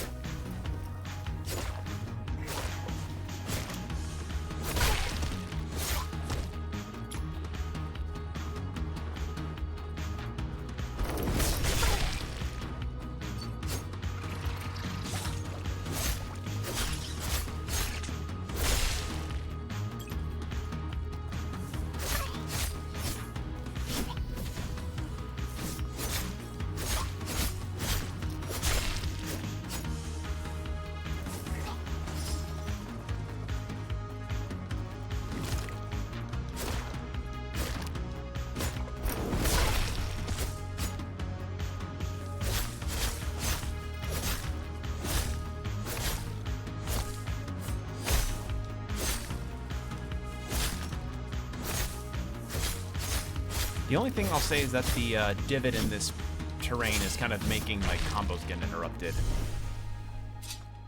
That's the only awkward part here. Let's do this lobster one next. Alright, I don't know... In terms of other quests, that's the main one. Still need to get more autographs for that. We met Sam now, so I figured he'll probably sign. And then... Who's the third? I guess probably Kai. He might be the third one to go for, because he's like... If he's a 1.6 million sub YouTube... Well, in-universe YouTuber, he'll have some pull on that. He'll have some sway. Because, you know, let it not be known that YouTubers don't have some level of influence in terms of what might work with social movement.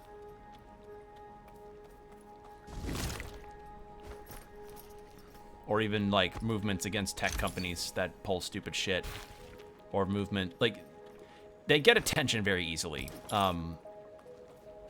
Because, you know, some stuff's important enough for them to, like, a lot of things are very important enough for them to bring attention to. I think of, for instance, one of my favorite YouTubers is Super Butterbuns, and she recently had to deal with her channel, or not her main channel, but like her second channel that has her Twitch VODs. That channel full on like got hacked and taken over because her Gmail got compromised, which is fucking horrifying. Like, if you lose your Gmail, you lose access to the YouTube channel attached to said Gmail, and that can't be recovered unless YouTube or Google does something about it. So she had to post on Twitter and Blue Sky and on YouTube main channel to be like, hey, y'all, I'm kind of in a bind. So thankfully she got her second channel back. So that is a positive, very positive bit of news to share. But that is horrifying to potentially lose out on... to potentially lose a genuine spot that you keep your community informed with. It's, ugh. I could not, like, that is horrible. That's why you always got to keep your shit secure however you can. How the fuck do you get... What am I missing here? There's a switch I'm missing. It's gotta be.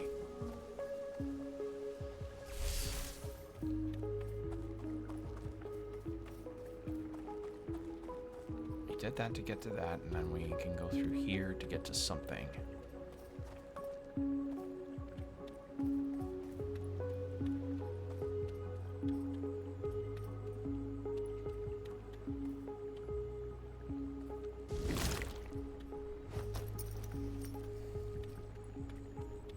Oh. Just go behind the damn chest, idiot. That's what it is. What the fuck am I missing? Just go behind the chest. There we go.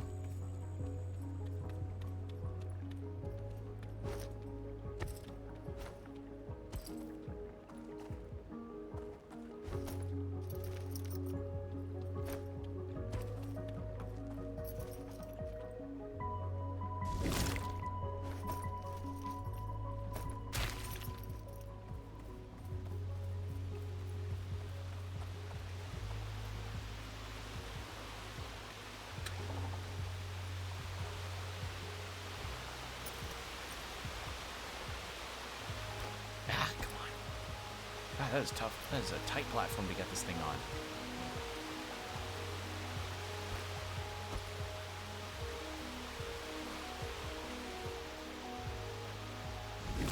Alright, I may have an idea.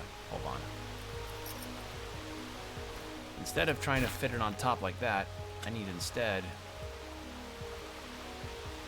do that. Base platform. Dunzo.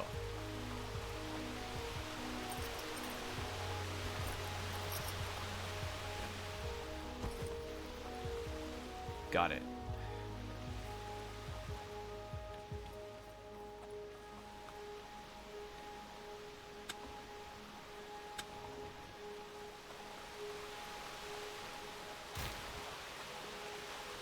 There we go.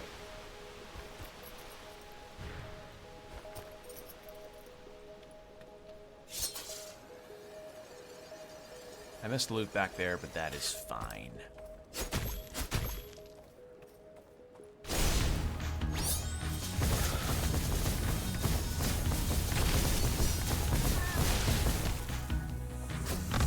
Ow! I forgot they do that.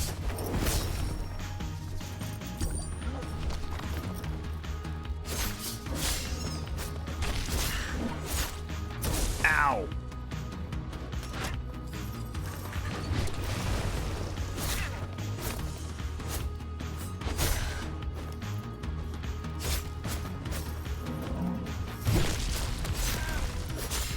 There we go. And you're gonna explode.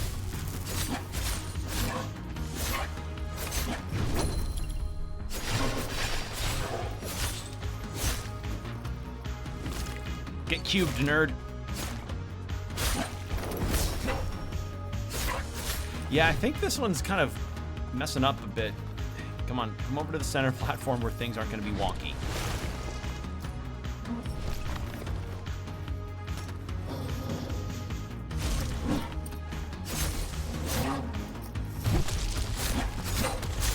There we go.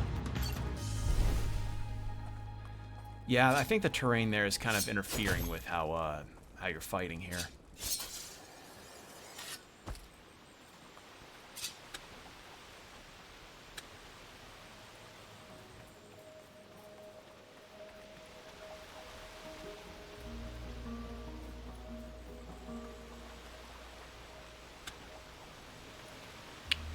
Oh, I see. Hold on.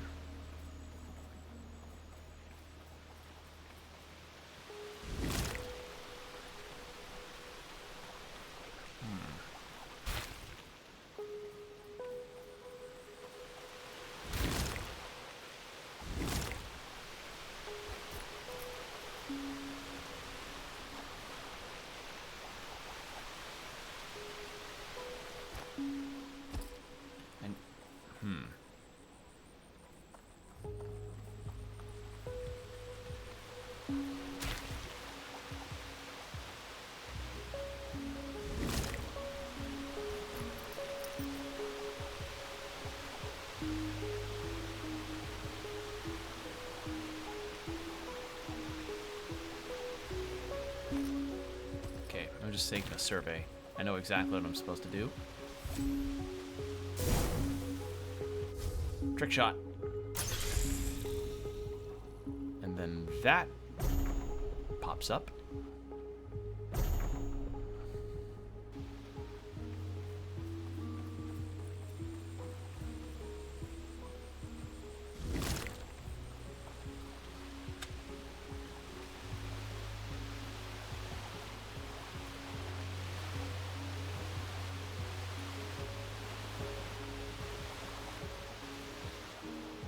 There we are.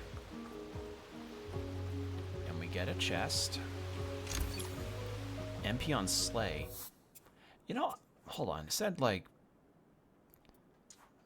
conduit slots, charms. Okay. I know the enhancements on the sword is something that I should be doing, but considering that how much money I've got, I don't know if I'll really need that.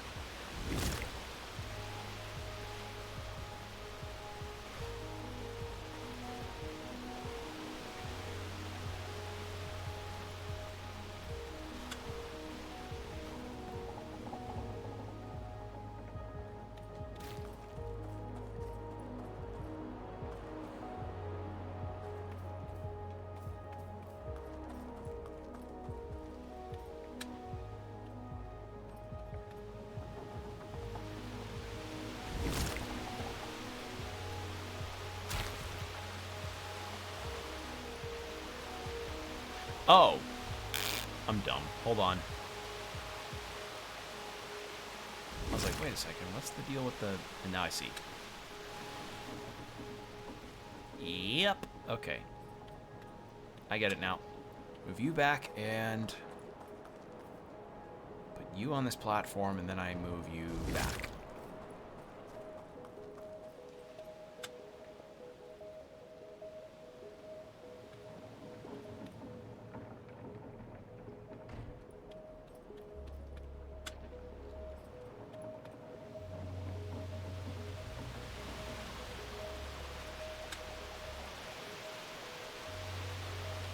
Oh, and there's even a gap in the area there. Yep, that was what I was supposed to do. There we go. Oh. Oh, that's not good. Oh. The collision of the water was smacking me around even just... Okay. I think that was just some collision wonkiness.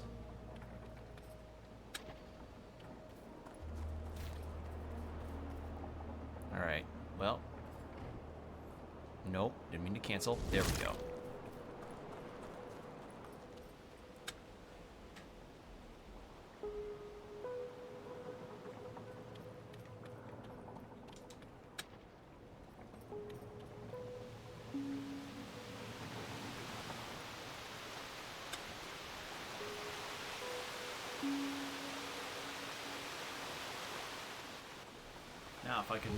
Now if I could not get... What the fuck? Okay, I think I need to have it be further back. That should... Okay, yep, that is a issue. I need to have it be further down from the platform, I guess, because that's not good. Because the water's punching through the cube somehow and hitting me, which it should not be doing. Oh well, good to know.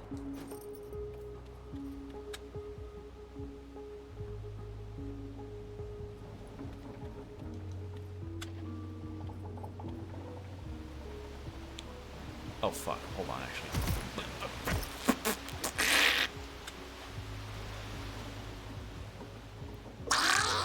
Hold on. Let's get you back. Not dead center of the platform, just off the center. So about... There. No. There. Got it. Also, ad break starting in about 4.5 minutes.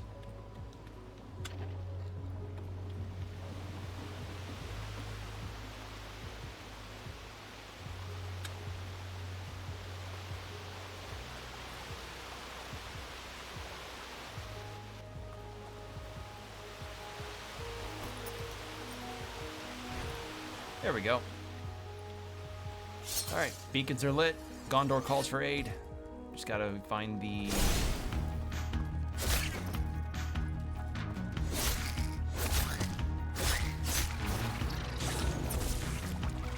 Take care of this guy first. He's annoying me. Hold on.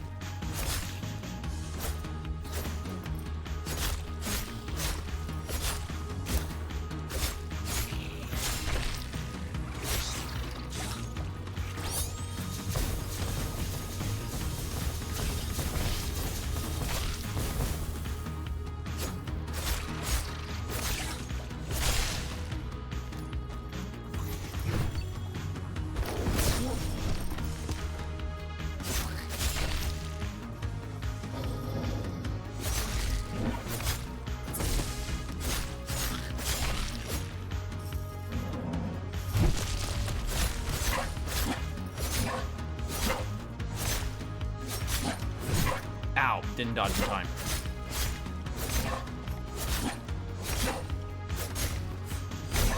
Big damage, and there we go. Dunzo.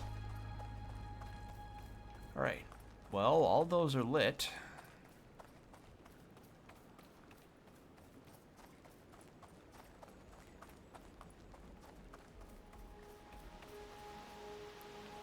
Okay, that's where the exit is. Cool, alright.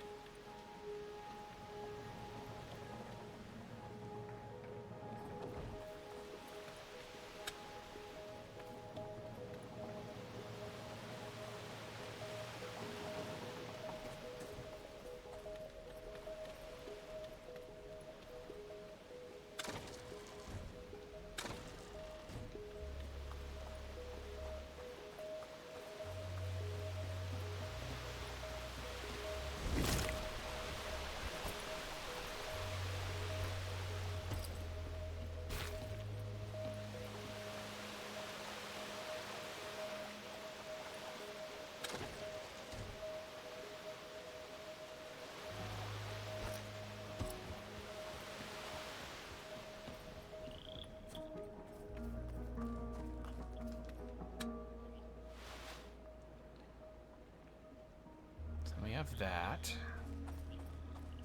And then...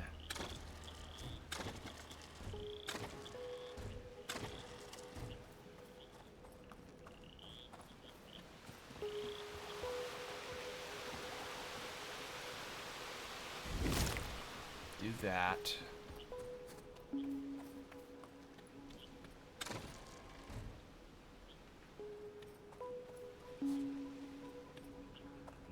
Actually, hold on.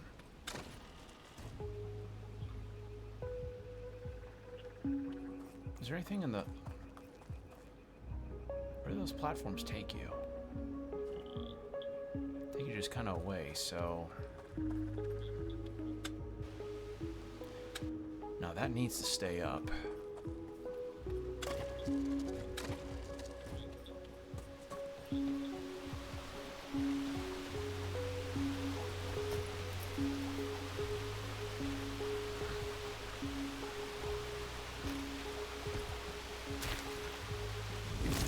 Threaded that needle perfectly. Okay.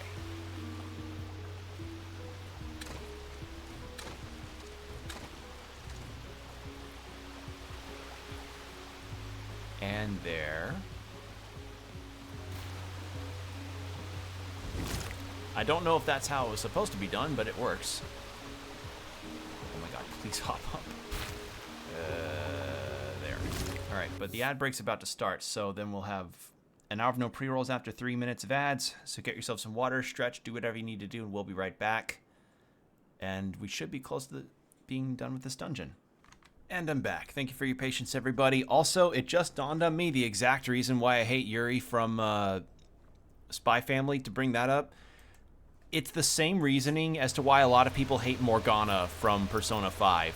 Like, literally everything around him, like, wouldn't be as bad, but there's just that one goddamn bit of him that people cannot universally stand about the character. And yeah, it just dawned on me, I'm like, oh wow, wait, it's verbatim like that. Like, he'd be an interesting foil to the main character of Lloyd/Twilight, and bring up some genuine conflict regarding like how his position in the story could be if he just didn't have this one character trait that made him fucking insufferable. So yeah, that's it. That's the thing that dawned on me. Y'all ever have that? Y'all ever have like that one character that you're like, man, if only there wasn't this one or two things about this one character, otherwise I would have no problems with them. That is exactly it. That's the exact thing that I was trying to really figure out. I was like, and I don't want to say it because, like, one, I genuinely think it's gross, and two, like, it's up to you all to see how you feel about it, but I think in general Yuri is really disliked by a lot of people. Like, it's just a character trait that feels like it just feels like it interferes with all of the cool stuff instead of adds to it, you know? Like, I'm all for characters having some kind of quirk about them that, you know, comes up in conversation or is maybe the thing they do. Like, oh, maybe they have just an, like, restless leg syndrome, or maybe they,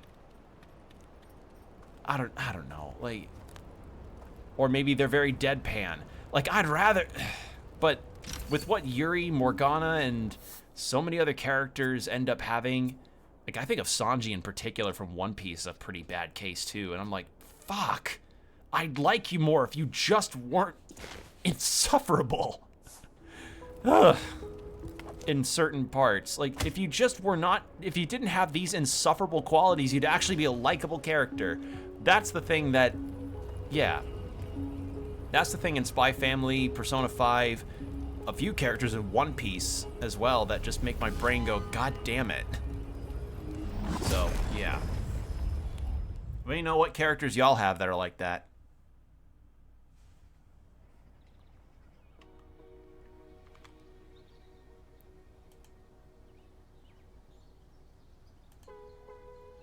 Saribot missed those. somehow.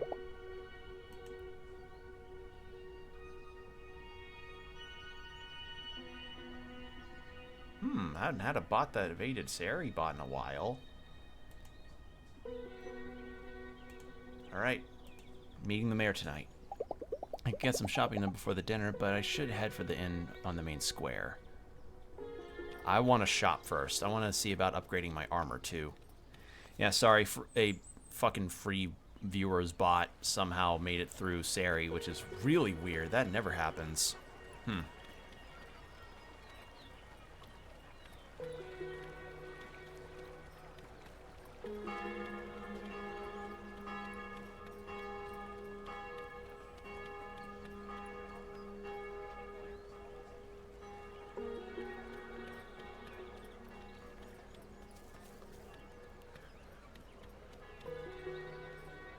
Alright, we are going to...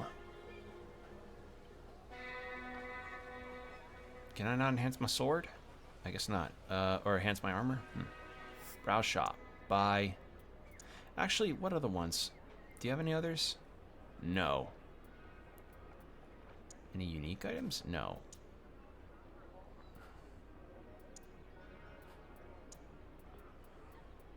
Oh, I just hit sell, not buy. I'm dumb. There we go. Whirlwind. Okay. Double slash? Slash an area that increases. I've got the money. Why not?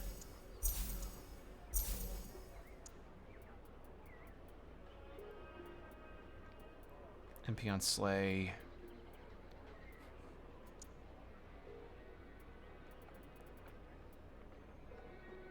Increase it. Oh, I actually could use that. That'd be lovely to have.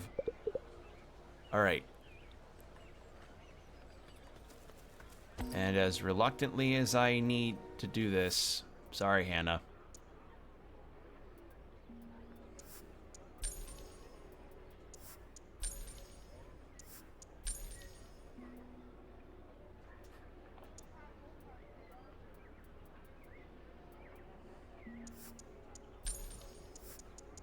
I'm gonna sell armor too, since I'm...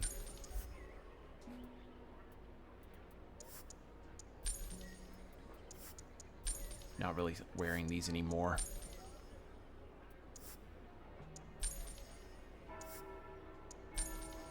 Alright. Buy. What have you got? Armor-wise.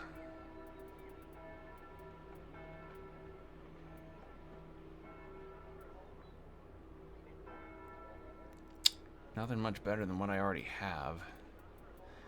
If there's anything that I probably would want to maybe streamline this a tad is to separate the pants, pads, and armor into separate categories.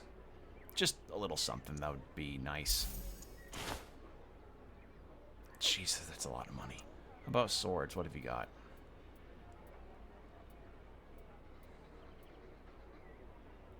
Cleaver C8?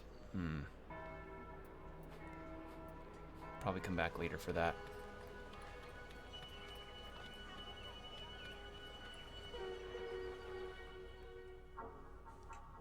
Alright. Cell litter. It's money. May as well.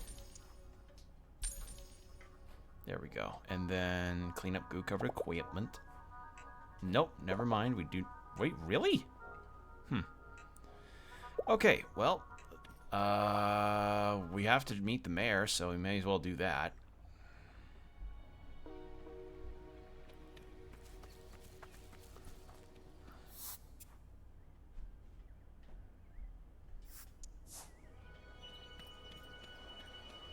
All right, let's see what she has to say.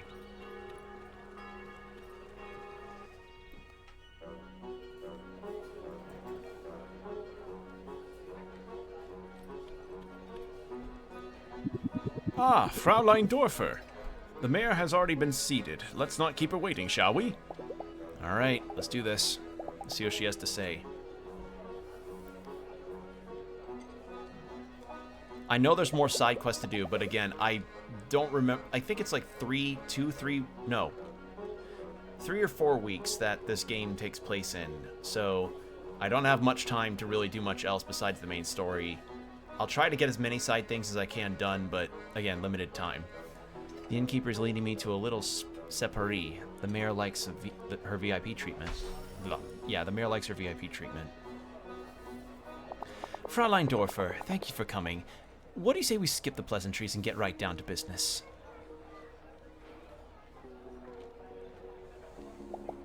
Sure, let's. You know the dungeons will disappear once someone completes them all, so you put up a fake dungeon and you hid away the real 25th. Yes, I did. Roughly 400 jobs will go away if the dungeons disappear tomorrow. It would be a disaster. My job is to protect our people. I do it every day. I take it very seriously.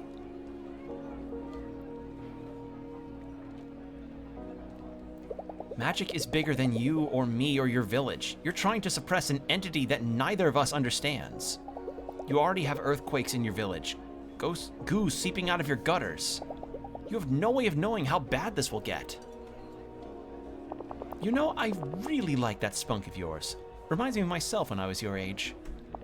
You perceive a wrong, so you want to right it. I understand that. Believe it or not, I'm quite righteous myself. But Louisa, you're an outsider. Did you ever stop to think that you may not have all the facts? That I've been dealing with magic for 3 years now? That my office might have it well under control? I know that magic wants to communicate with us. You're silencing it, and it's starting to lash out. You need to stop right now while you still can. Ah, yes, you're magic visitor. We're getting to the core of it. You seem to have such a knack for engaging with magic. If I didn't know better, I'd say it seems to like you. And I hear you're looking for a new career as well. So here's why we're having this conversation tonight. Hinterberg could use a new trainer to guide our rookie adventurers. Believe me when I say nobody is going to complete all 25 dungeons. Ever. There's just too much at stake to let that happen. But you're smart. Assume that what I just said is fact. Assume that what I just said is fact, and that you could still play a very constructive role here. Do something meaningful. The salary would be, well, it would be incredible, and you'd be in the presence of magic constantly. If you really think it poses any danger, perhaps you can help calm it down? So how about it? You want the job? You're offering me Klaus's job? What about him? Klaus is good, but we want great. Hell no. No, she's actively sabotaging her own town. Did you really think this was going to work? That your little smirk is charming? You're endangering the lives of your citizens, and I'm going to put a stop to it. I'm going to complete all 25 dungeons. You know full well you don't have no legal ground. Yes, I memorize a lot of speeches in my line of work, and yours was amateur work, frankly. I don't need to hear it twice. So let me lay out what'll happen instead, since you're an outsider and all that. Your hostess, Teresa, needs her license to run her guest house renewed. Your friend Hannah is running a business out of a private house, very much against the law. And I can fire Klaus tomorrow. He's already way past being useful. From now on, every villager you're friends with will feel just how toxic you are, and I'll make sure everyone else knows you're trying to put them out of a job. Pack your bags and go home. Nobody needs you here, and when I'm done, nobody will want you here either. Waiter, bill please. But, ma'am, you just had one glass of wine. Waiter, bill please. What a bitch.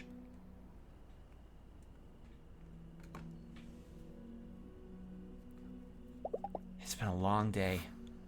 Ugh. Christ. Yeah.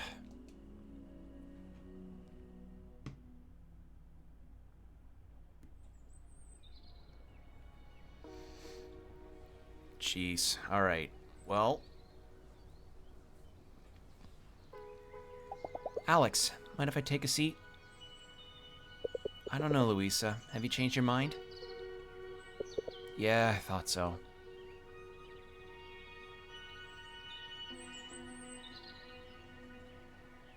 Can't we just talk? Just a couple of minutes. Let's talk, you and I. Look, I really don't have time right now. I'm heading out, going to a dungeon while I still can, before you take all this away from us. You just let me know if you get your head straight. Too much is being jeopardized. Like, Christ. Like, that's the issue. Ugh. Alright, well, there's only one... No, two. We'll do the old quarry. Yeah. So now the mayor's spreading around that I want to take away the fun times of the dungeon, destroy the jobs that it's created. Meanwhile, their village is quite literally breaking at the seams. Ugh. Feels very, it kind of reminds me a bit of the Knights of Guinevere pilot, where,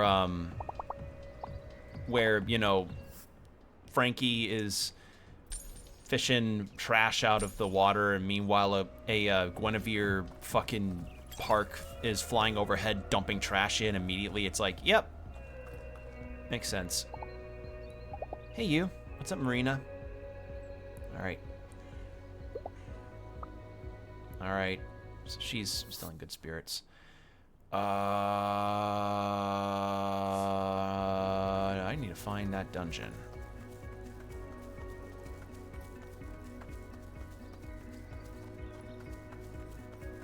Wait, Old Quarry was abandoned mine shaft.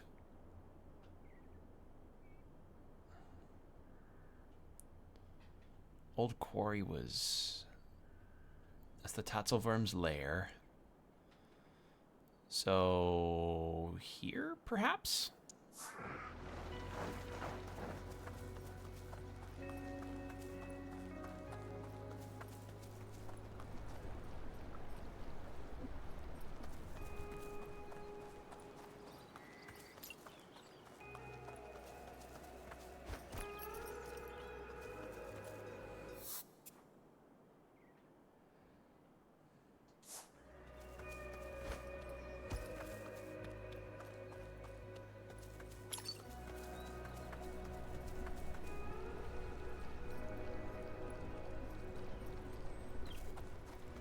I imagine that stuff probably does not have a nice texture to walk on.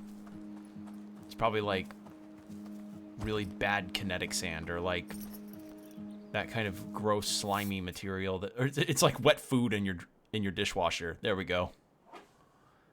Oh, it's over there. I'm stupid. A quarry would be in that spot. I'm dumb.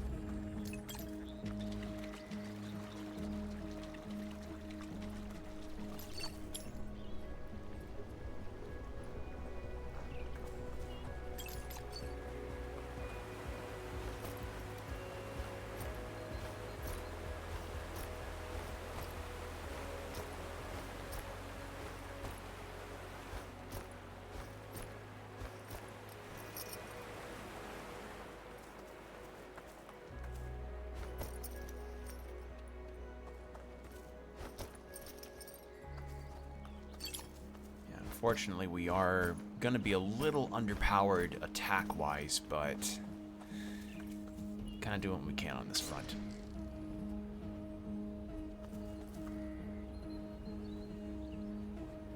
Right? Yeah. Or, oh god, defense-wise, we're going to be underrated too. Oh dear. Alright, well, ooh, chain damage. Charms. I didn't even get... I'm a dumbass. I completely forgot about lessening the charm cost. Well, this is gonna get interesting.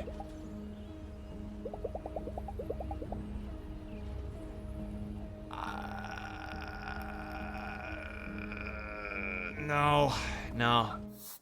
I'm not risking it. Wasn't there a Vista? There's one here.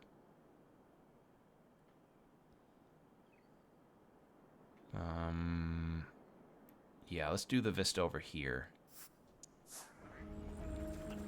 All right.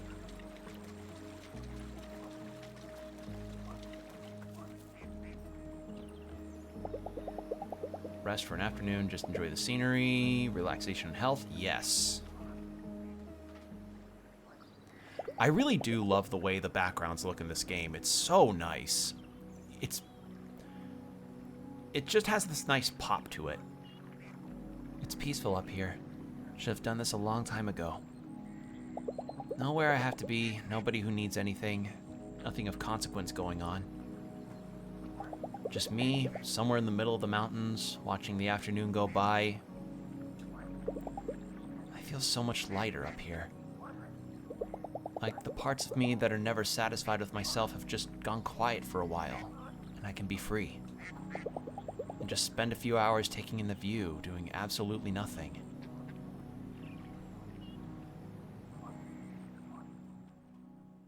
Yeah, that is kind of adult life where you just do nothing for the day and you're like, oh, that was pleasant. Doing nothing was kind of pleasant here.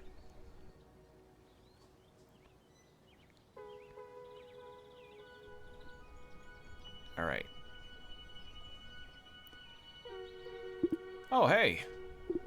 That was really fun the other night. I wish I could just go out like that again. All my evenings are booked with press interviews at the moment. I'm practically living in the Grand Hotel bar. Maybe stop by sometime if they let you in.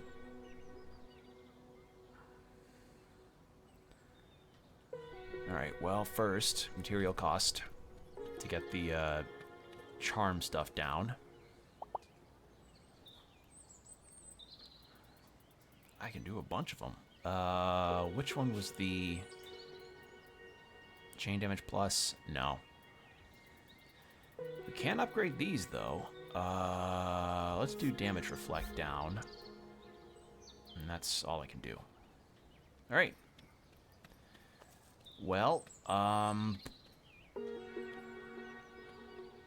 hanging out with Gertrude gets me, what, 20,000 it was? Except we didn't really meet her yet. Yeah, 20,000 Hinterbucks, while I have 7,000. Yeah.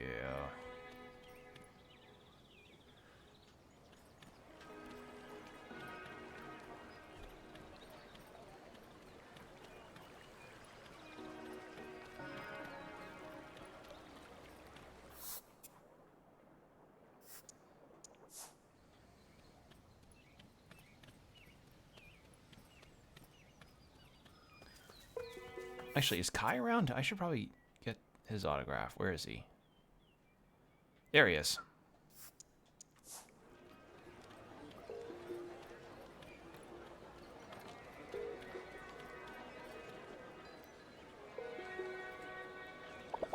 What's not to get, bestie? You said this place serves coffee. I'm a coffee addict. Let me have it. 1 tall avocado Kopi Luke Wash slushy. 3 shots espresso, pretty please with a cherry on top. Oh, thought blip. A cherry on top, add that, okay? Temperate. You'll notice the menu on your table. Pick something from that. I'll be back in 10 minutes. Wow. Oh, God, he ordered a fucking Instagram drink. Oh. Buddy. He's so into the sauce of it that he's trying to order Instagram drinks at a regular old cafe. Man, today's just old yogurt all the way. I woke up saying to myself, "Hi, boyfriend, you're going to finish a dungeon today." As if. Carl got sick. My spotter. You ever tried doing a dungeon without a spotter? Can't be done. Hey, can you take a seat? Make talking a gazillion times easier. Hey, would you mind signing this? It's a petition against Town Hall closing down Hannah's Smithy. Yes, I love signing things. Let's see. I always forget what my signature looks like. He just puts Dick Butt on there and it's just immediately understood. Does anybody even remember Dick Butt? I don't want to talk. Maybe later. All right, got that. And then it was Sam who is over... Where'd you go? Where did you go? He's at the hotel, but I don't see his icon anywhere. Maybe I could get Klaus's autograph? Or not autograph, but signature?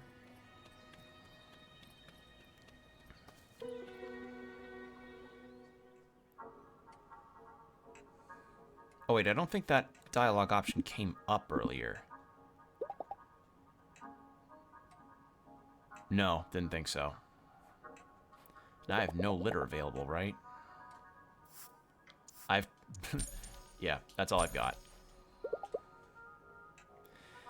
Yeah, so the mayor threatening everybody's job security just to keep her from doing what she wants to do is definitely something I thought would happen. Like, that's classic villain thing of like, I want the village to stay prosperous so I can stay in office because I don't want to sacrifice my power.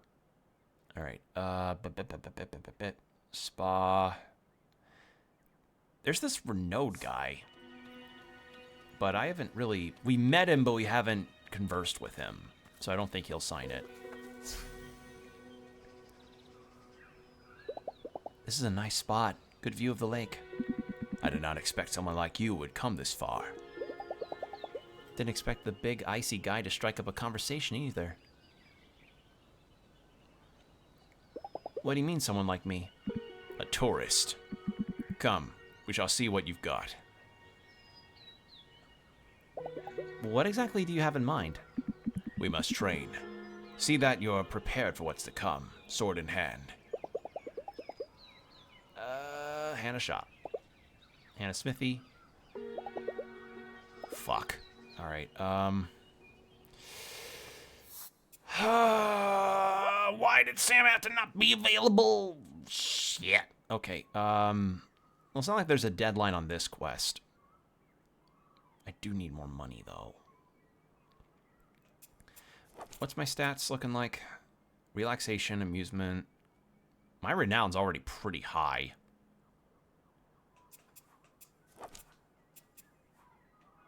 Let's see, he gets renown, familiarity, amusement, relaxation, familiarity.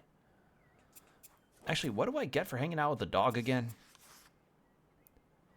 Barkley? Higher value. Actually? That'd be pretty good.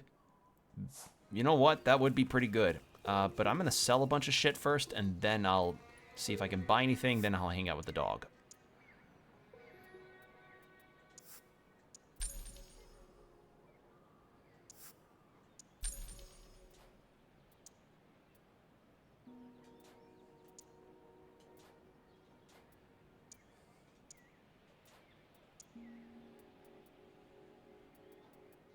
No, I can't buy anything. Damn it.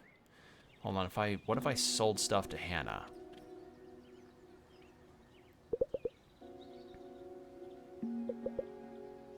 Signatures, still working on it.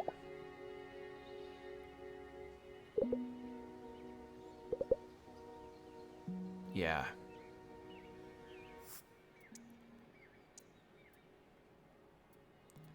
Gonna be honest, I'm not sure if I really need Blood Tornado, or not Blood Tornado, Sword Tornado.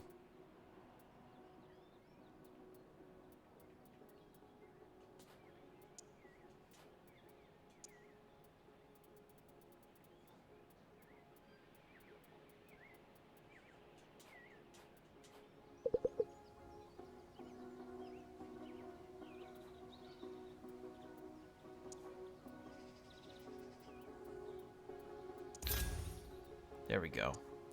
Oh, I got an achievement.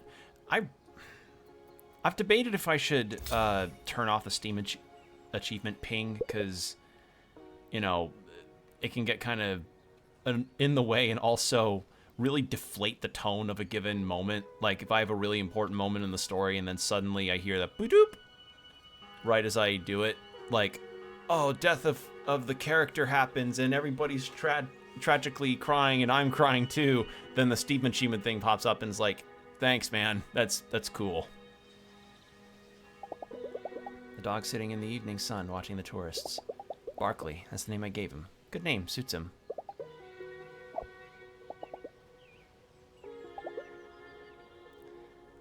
Pet dog. Oh. Maybe later. I need to... You know what? I should probably buy potions. Potion seller. I need your strongest potions. Must take your strongest. I don't know what that guy's deal is. Hold on, what were you about? Was it Henning or... Yeah.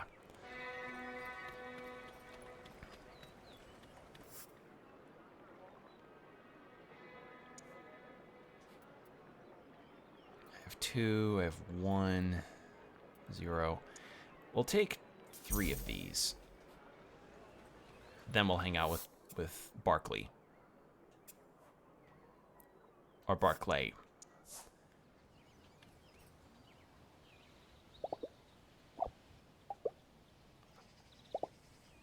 Hang out with the dog.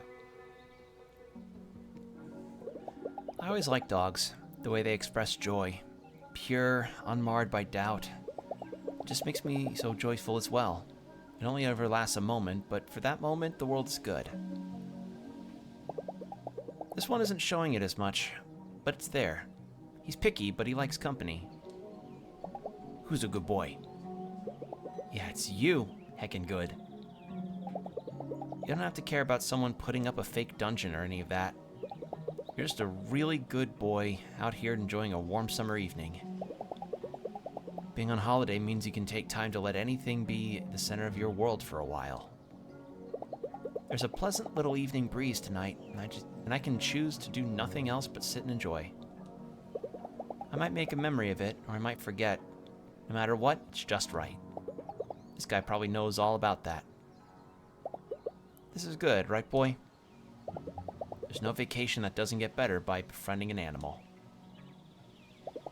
The same kind of idleness. Nothing of the big stuff mattering, of enjoying each other's company. Happy we're pals, Barkley. Aw, see, that's just cute.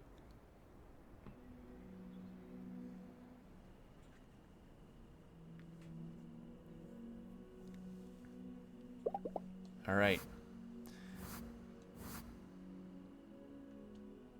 Big relaxation boost.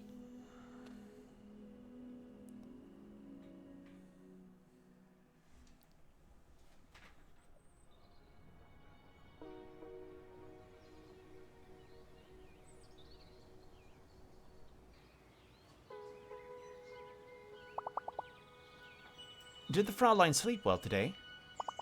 I heard you beat the Tatzelwurm up on Doberkogel. Congratulations! Have you decided where you'll be going today? Alright, you know what? Why not? We're gonna try for the old quarry. And I think maybe after I beat the old quarry, I'll probably stop for the night, because we're... Knowing how maybe that dungeon might go, we're reaching the point of stream end. Oh, excuse me. Because of my job, my back's been sore lately, so I'm stretching. Okay. So, all the way over here, because we already figured it out. Alright, here we go. Let's try it.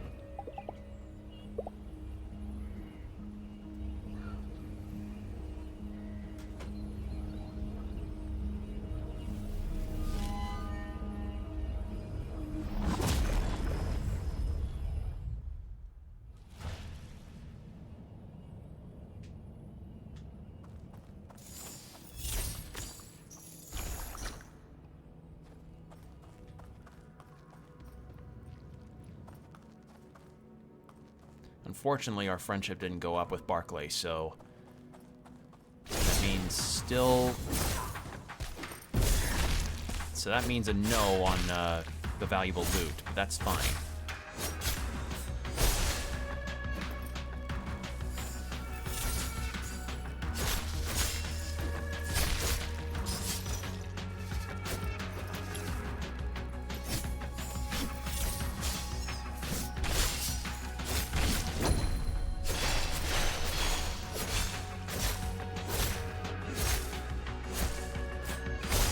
There we go.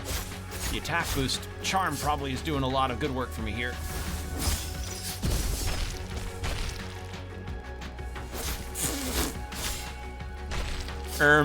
I don't think my bomb spell's supposed to let me be able to do that.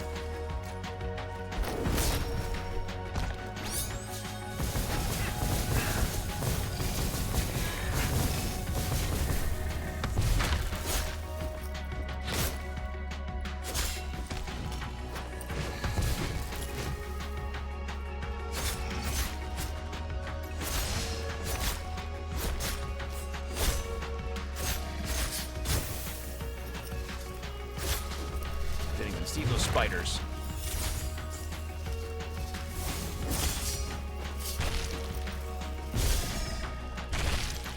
Ugh. Okay. Where did I come from again? Okay, I'm going this way then.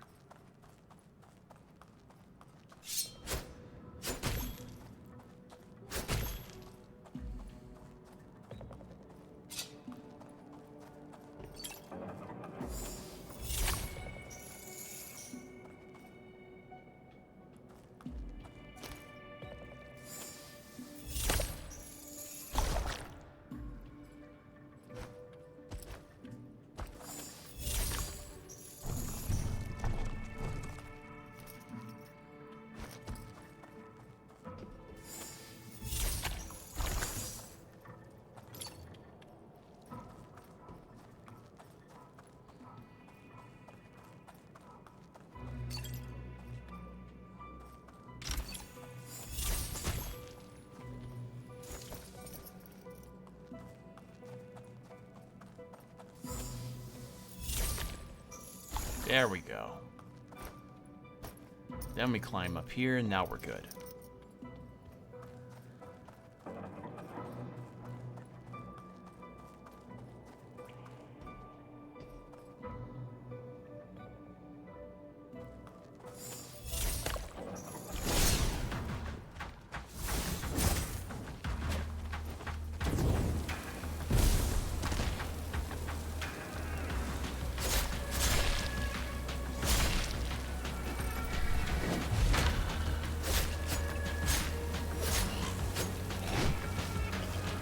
Get fire, nerd.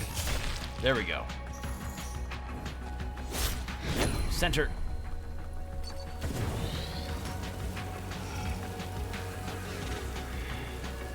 Idiots.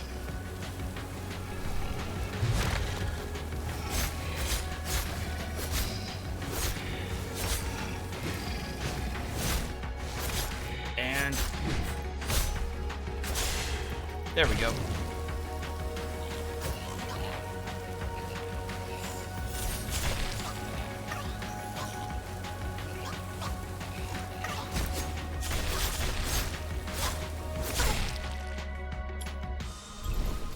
Thank God the hazards were able to do that. Those monsters were dumb. Okay, and...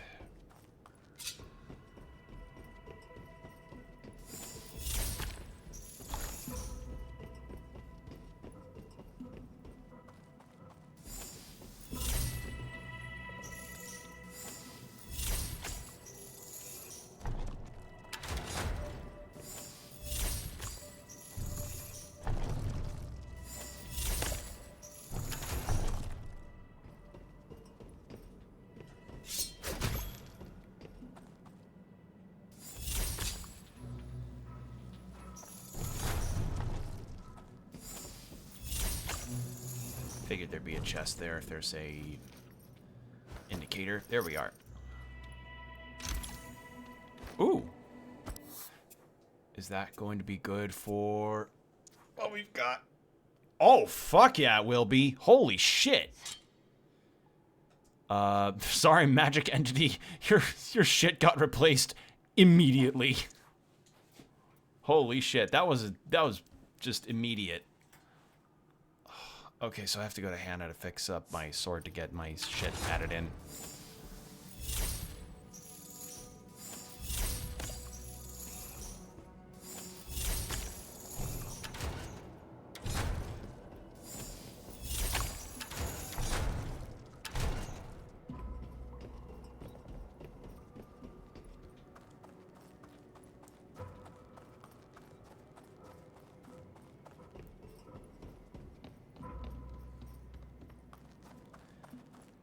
Ooh, what have we got here?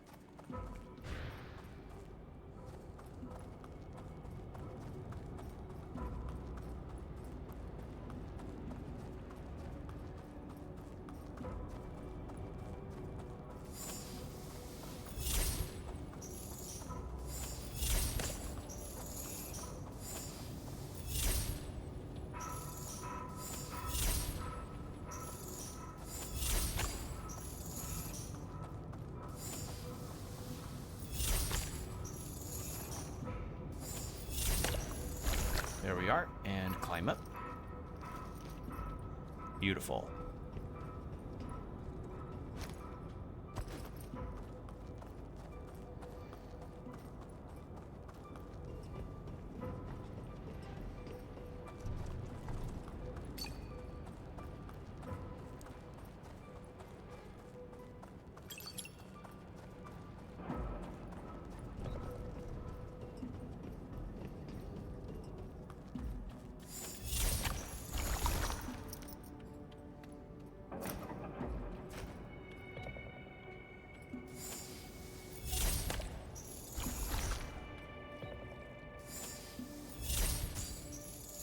And there.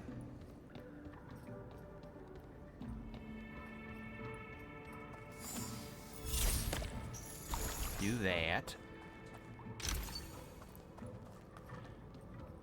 Okay, so maybe I sell her the unique items, because I'm getting these coins, but I don't know what to do with them.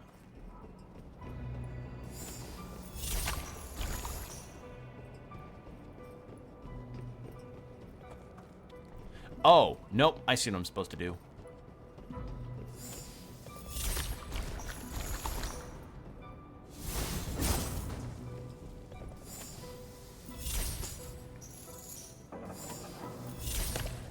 Ah, god damn it. Hold on.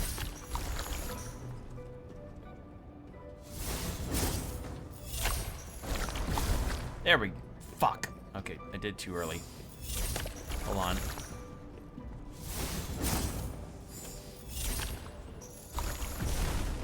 There we are. Beautiful. Okay, cool. That's done. And... Hmm?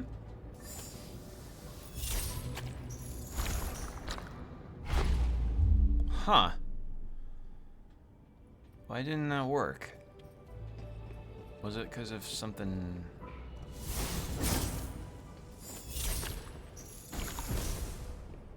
Too early again.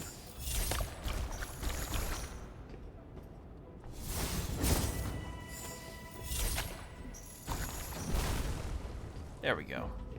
Maybe I'm supposed to have it be like that, and then I bring it up. No, don't jump! That's the...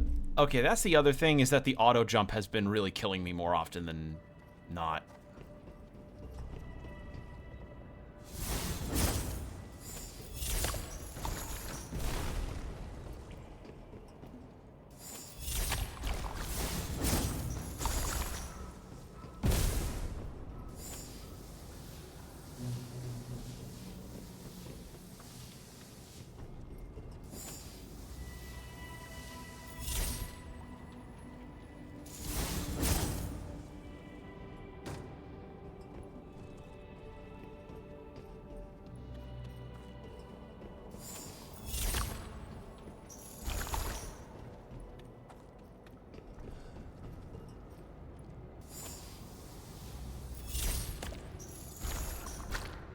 Oh, now it works. I don't get why it wasn't working earlier. Alright. Cool. Fine. Yeah. That's a no.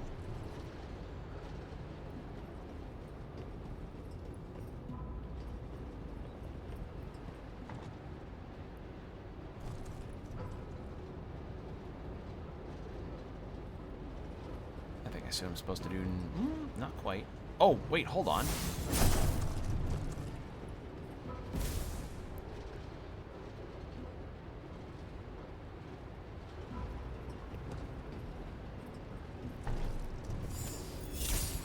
Okay, I can't do it over that fence.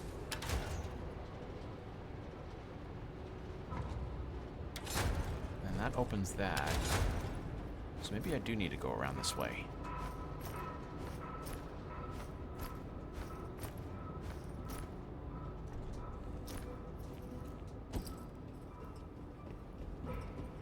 Nope, that just leads to here. Okay.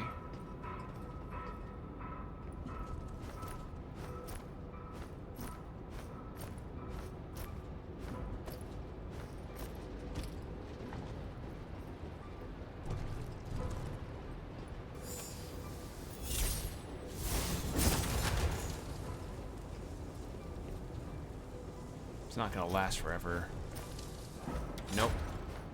Doesn't last long enough. So how the fuck?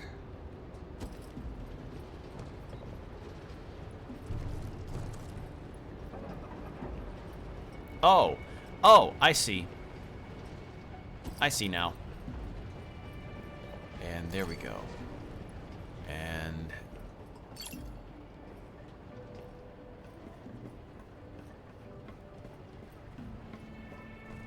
climb up here.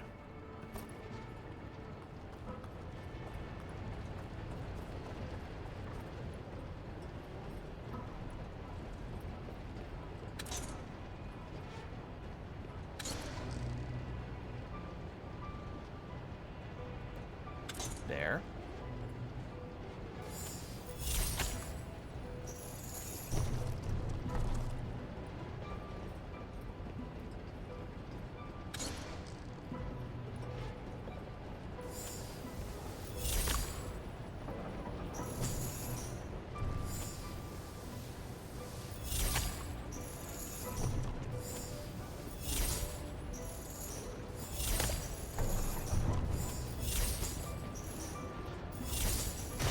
Fuck. Okay. Oh. I'm dumb. I did not see that button there. Ooh.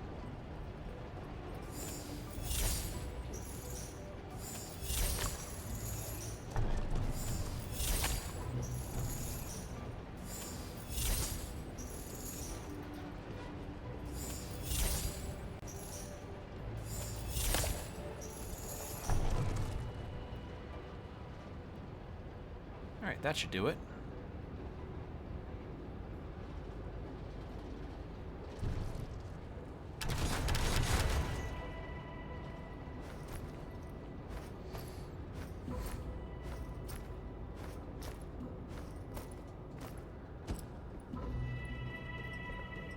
There we go.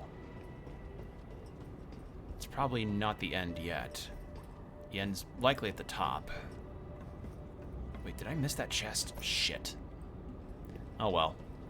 Not the biggest deal if I miss one or two chests.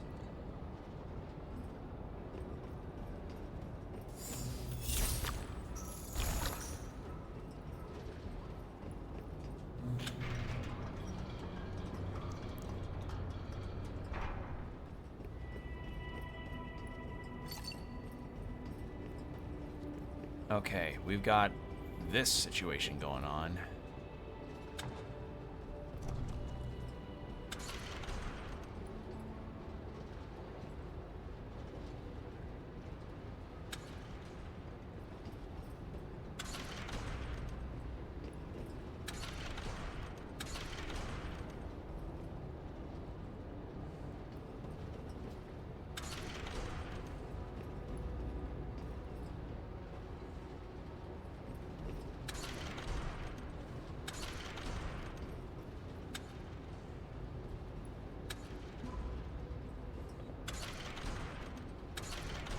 Alright, now I see. Okay. Set up. And while it's looping around there. There we go. Easy.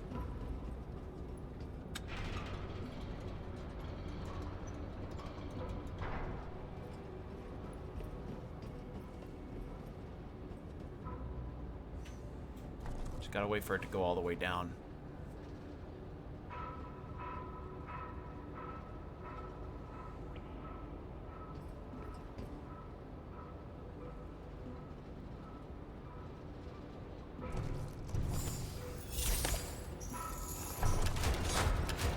And there's that.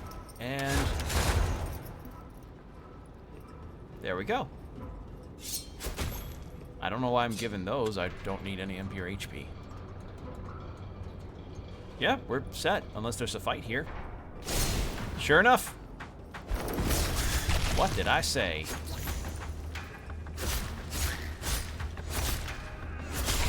You know, part of me kind of wonders if whether or not there's an achievement for beating like a high-level dungeon with low-level equipment. feels like this. I feel like that would be the case here.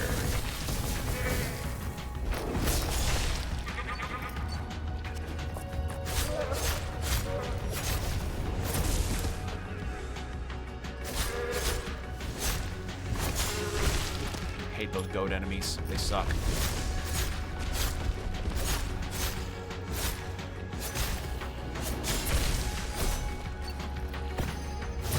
Ow.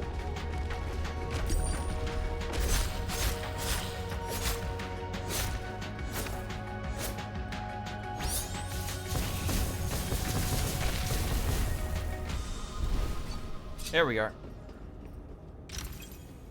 Ooh. I'm swimming in new equipment. Hello? Gear. Better than what I've got already. Does it look cooler? Eh. Looks cooler. Dunzo. We just have 9 dungeons left. Also, ad break starting in about 4 minutes, but we're gonna be probably ending soon, so yeah.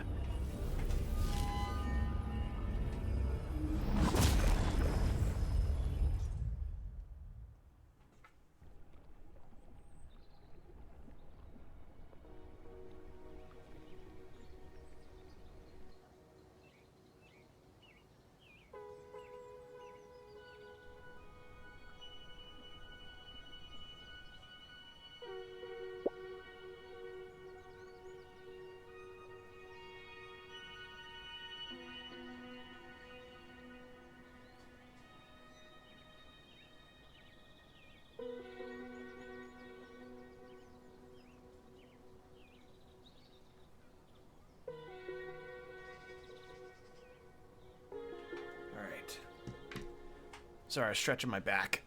Like, I mean it when I say, like, new job, sore back. It happens. I've got to try to set a chiropractor appointment in when I can. Hey, I'm on my way to the Grand Hotel bar. I'm going to spend another evening talking to people in expensive sneakers.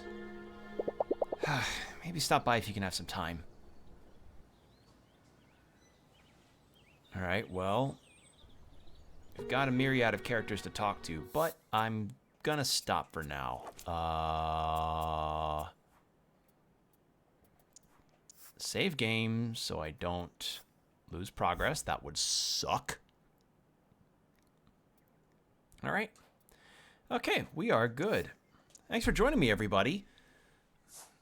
Hope you all had a good time.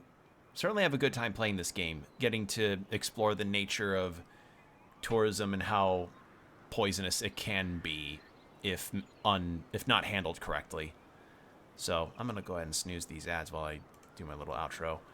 But yeah, for the VOD watchers, thanks for watching, and if you want to see when I am live next, be sure to follow my socials, Tumblr, Blue Sky mostly. I also post when I go live on the YouTube community page, so be sure to check when I'm live there. As for future streams, I don't really have anything else major announced, so be sure to keep up there. That's usually it. That's where I post any plans or changes to plans. So, yep. And that's kind of it. Nothing else really major going on. Thanks for stopping by. Stay hydrated, keep your postures checked, and I'll see you next time. Bye.